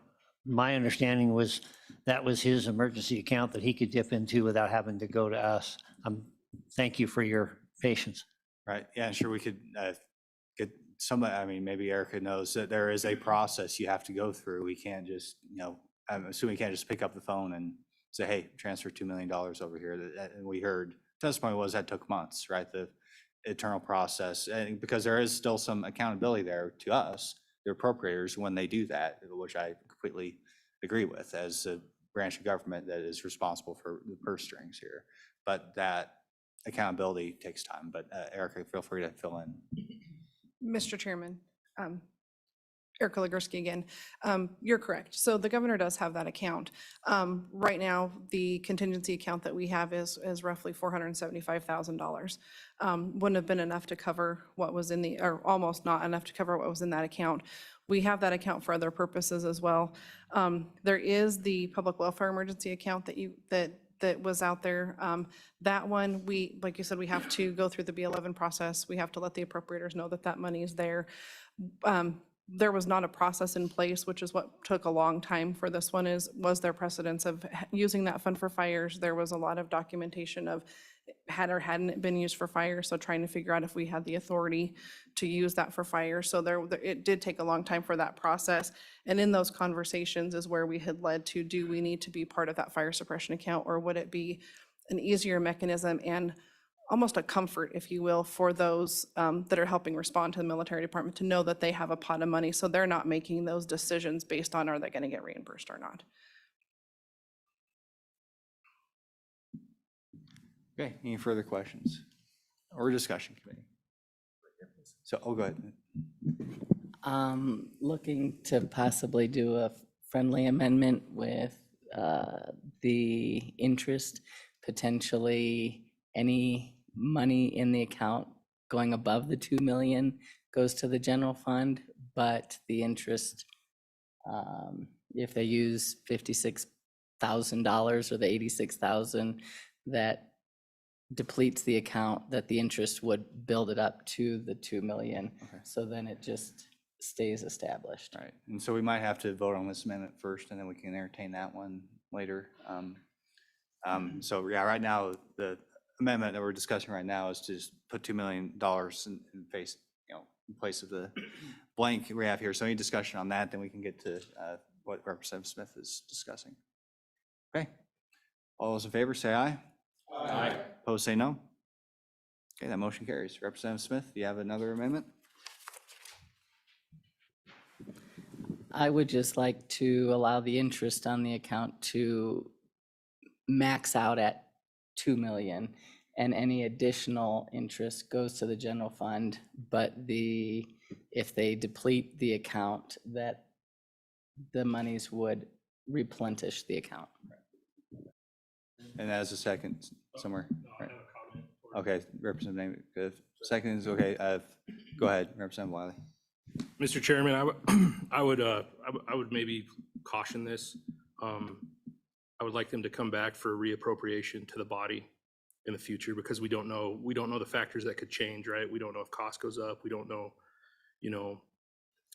if we want to change the 2 million later. So if we do this and we create this account, that's always going to regenerate back to 2 million. I mean, it kind of takes that out of our hands as a legislative body. Maybe we should think about keeping that to reappropriate if the 2 million's been used. Okay, Representative Pendergraft. Thank you, Mr. Chairman. The bill also accounts for gifts or donations and those things, which may well additionally push that over that 2 million. I would amend the amendment to cap this account at 2 million, and any excessive funds would then revert back to the general fund. Okay, is that a friendly amendment? Friendly amendment. Okay. Is the second okay with that? Okay. Okay, so anytime, not just interest, anytime you have additional funds coming in, it'll go back to the general fund. Okay, Senator Kolb. Well, I have to catch up a bit here. My intent of the First Amendment, the one that we passed, was in fact to cap it at $2 million. There is no need to cap anything beyond the 2 million. That's been set with the First Amendment. That was my intent of said amendment. I mean, maybe I didn't say that right, but that's certainly what I meant to do. If that's not correct, then I don't have an issue with the amendment you proposed. Now, as it pertains to the $2 million and say replenishing 2 million, I'm opposed to that idea, because we don't know what the burn rate is. We don't know if we're going to have a fire. We could be essentially parking $2 million in this account for 10 years. I don't know. I just don't know. And I think it's more prudent to find out just what the history's, 17 years with the history's been 3 fires. I mean, there may be 3 in a row for all I know, but what we currently know is it doesn't happen very often, but we currently know that we need to fund it because some districts are left holding the bag for a while, and that I don't think is fair. But so the question is, what do we do? Do we want to just kind of see what happens and watch the account and then replenish it at, at a later point in time? Or do we want to keep it at 2? Well, I'm in favor of letting us find out what happens. First time we're trying to do this. It's our first, way of trying to solve this problem. So without committing long-term $2 million for something that maybe the right number is 1 million. I'm not sure. I could say it probably is around 1 million because the small $400,000, even with inflation, you cover it with $1 million. But let's just start off with 2. I thought that was a reasonable starting point. But letting it replenish to 2 all the time, I'm not really in favor of that. I just don't think it's the best way to go at this point because we don't know what we don't know yet for the future. So thank you, Mr. Chairman. Okay, any discussion on the amendment? Okay, Representative Pendergraph. Okay, thank you, Mr. Chairman. I think, Senator, that you and I are actually saying the same thing. What I'm suggesting is that it maxes out at the 2 million and any additional funds that go in there. The only drawback that I see to that is if there is a propensity from certain people to give money to this account and it's already maxed out, it might discourage that gift. Okay, Mr. Fuller, do you have something? Yep. So Mr. Chairman, I just want to make sure I'm following. I took the previous amendment that the committee adopted as only filling in the blank for that appropriation. There's appropriated $2 million. Mr. Chairman, I've heard 2 separate concepts here, and I just want to make sure that they're both, I think they're now both part of the amendment that the committee would vote on first. Any investment earnings,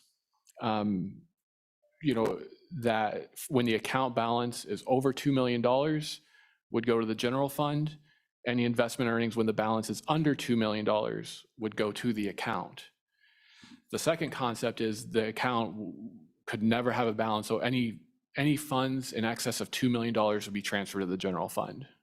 That's correct. That's the way I understand. That's the way I understood the previous motion we voted on. Too, with all due respect to the person who made the motion, I thought we were just filling in the blank there.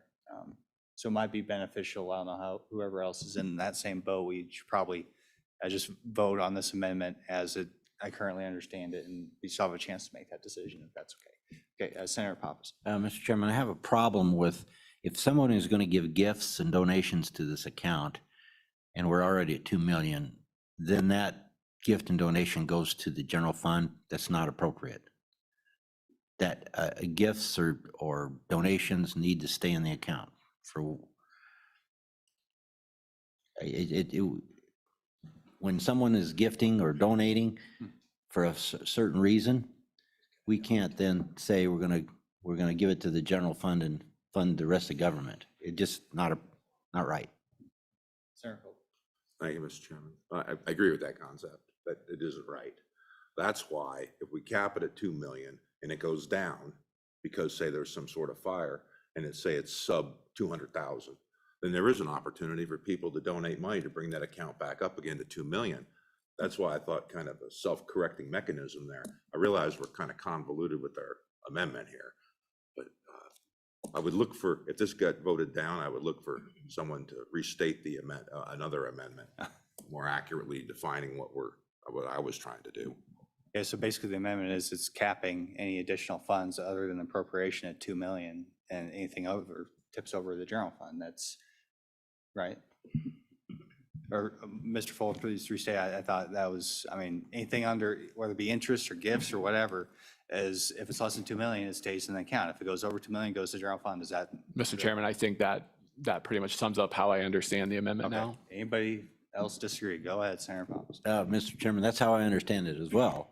And I don't care if interest tips over, that's fine. But if somebody's donating to the account and it's 2 million, that amount should be excluded from tipping. And so right now, what we're voting on is everything. So go ahead. Anybody further discussion? Representative Wiley. Yeah, I'd also agree with that. I mean, we're talking about appropriating right now, 2 million to it. So if somebody donates gifts or something, that's completely separate. So, yeah, so I'm just speaking toward that. Any further discussion before we vote? Representative Obermiller. Mr. Chairman, just please clarify for me what we're actually voting on at this point. Okay, so anything, we're putting a hard cap on this account. Anything over 2 million goes to general fund. Doesn't matter if it's interest or if it's a gift. Everything over 2 million tips over the general fund. That's the amendment. So Representative Pendergraft. Sorry, I'm not trying to try anybody's patience, but we had a blue moon the other day, and it must have had an effect because I happen to agree with the good Senator Pappas down there. If somebody wants to give to that fund, they can give to that fund, and I don't know that that should go back to the general fund. I brought that up and then pointed out that there was a question there. So as it stands right now, I would vote with this, no on this amendment, create another amendment to portray that will. Thanks. Okay, so I think we've all already said how we're going to vote. So we'll call for the question. All those in favor say aye. All those say no? No. Okay, any further amendments? Anybody have another amendment? Mr. Chairman. Okay, Mr. Smith, real quick. Thank you, Mr. Chairman, and I'll defer to my LSO brethren. As I understand the amendments that have already passed, the only thing that doesn't stay in the account is interest. Donations would still stay in the account as it currently is amended as I read it. So C was amended on page 3 to say any interest goes to the general fund. In B on page 2, it still allows donations. The appropriation on page 4 is the $2 million seed, so to speak, and it doesn't reoccur, it just is $2 million. So just to clarify, as I understand, the bill is currently amended by the committee. Donations, grants, and all that would go into there and would plus up the $2 million and wouldn't go to the general fund unless further committee action. Right, so there's no current cap on anything. And frankly, if you want my personal opinion, folks, we're really getting into some really weird discussion here for something that does not need to be this complicated. This is something, the discussions we have usually with hundreds of millions worth of permanent funds where, the interest is, measured in tens of millions of dollars. I don't think we're really getting off track here for a $2 million account. That's my personal opinion. So anybody have any other discussion on the bill? Okay. Everybody understand what the bill is? I think Mr. Smith summarized it very well. Okay. Okay, seeing none, we'll go ahead and do a roll call vote. Senator Brennan? Aye. Senator Furphy? Aye. Senator Kolb? Aye. Senator Pappas? Representative Berger? Aye. Representative Nemec? Aye. Representative Obermuller? Aye. Representative O'Hearn? Aye. Representative Pendergraft? Aye. Representative Smith? Aye. Representative Stivar? No. Representative Wiley? Aye. Chairman Boner? Co-Chairman Brown? That passed. Okay, that brings us right up to lunch. So we're on schedule. Thank you, Military Department, for getting us back. In spite of our best efforts to get derailed there. Come back at 1:30 exactly, just as the agenda says. So.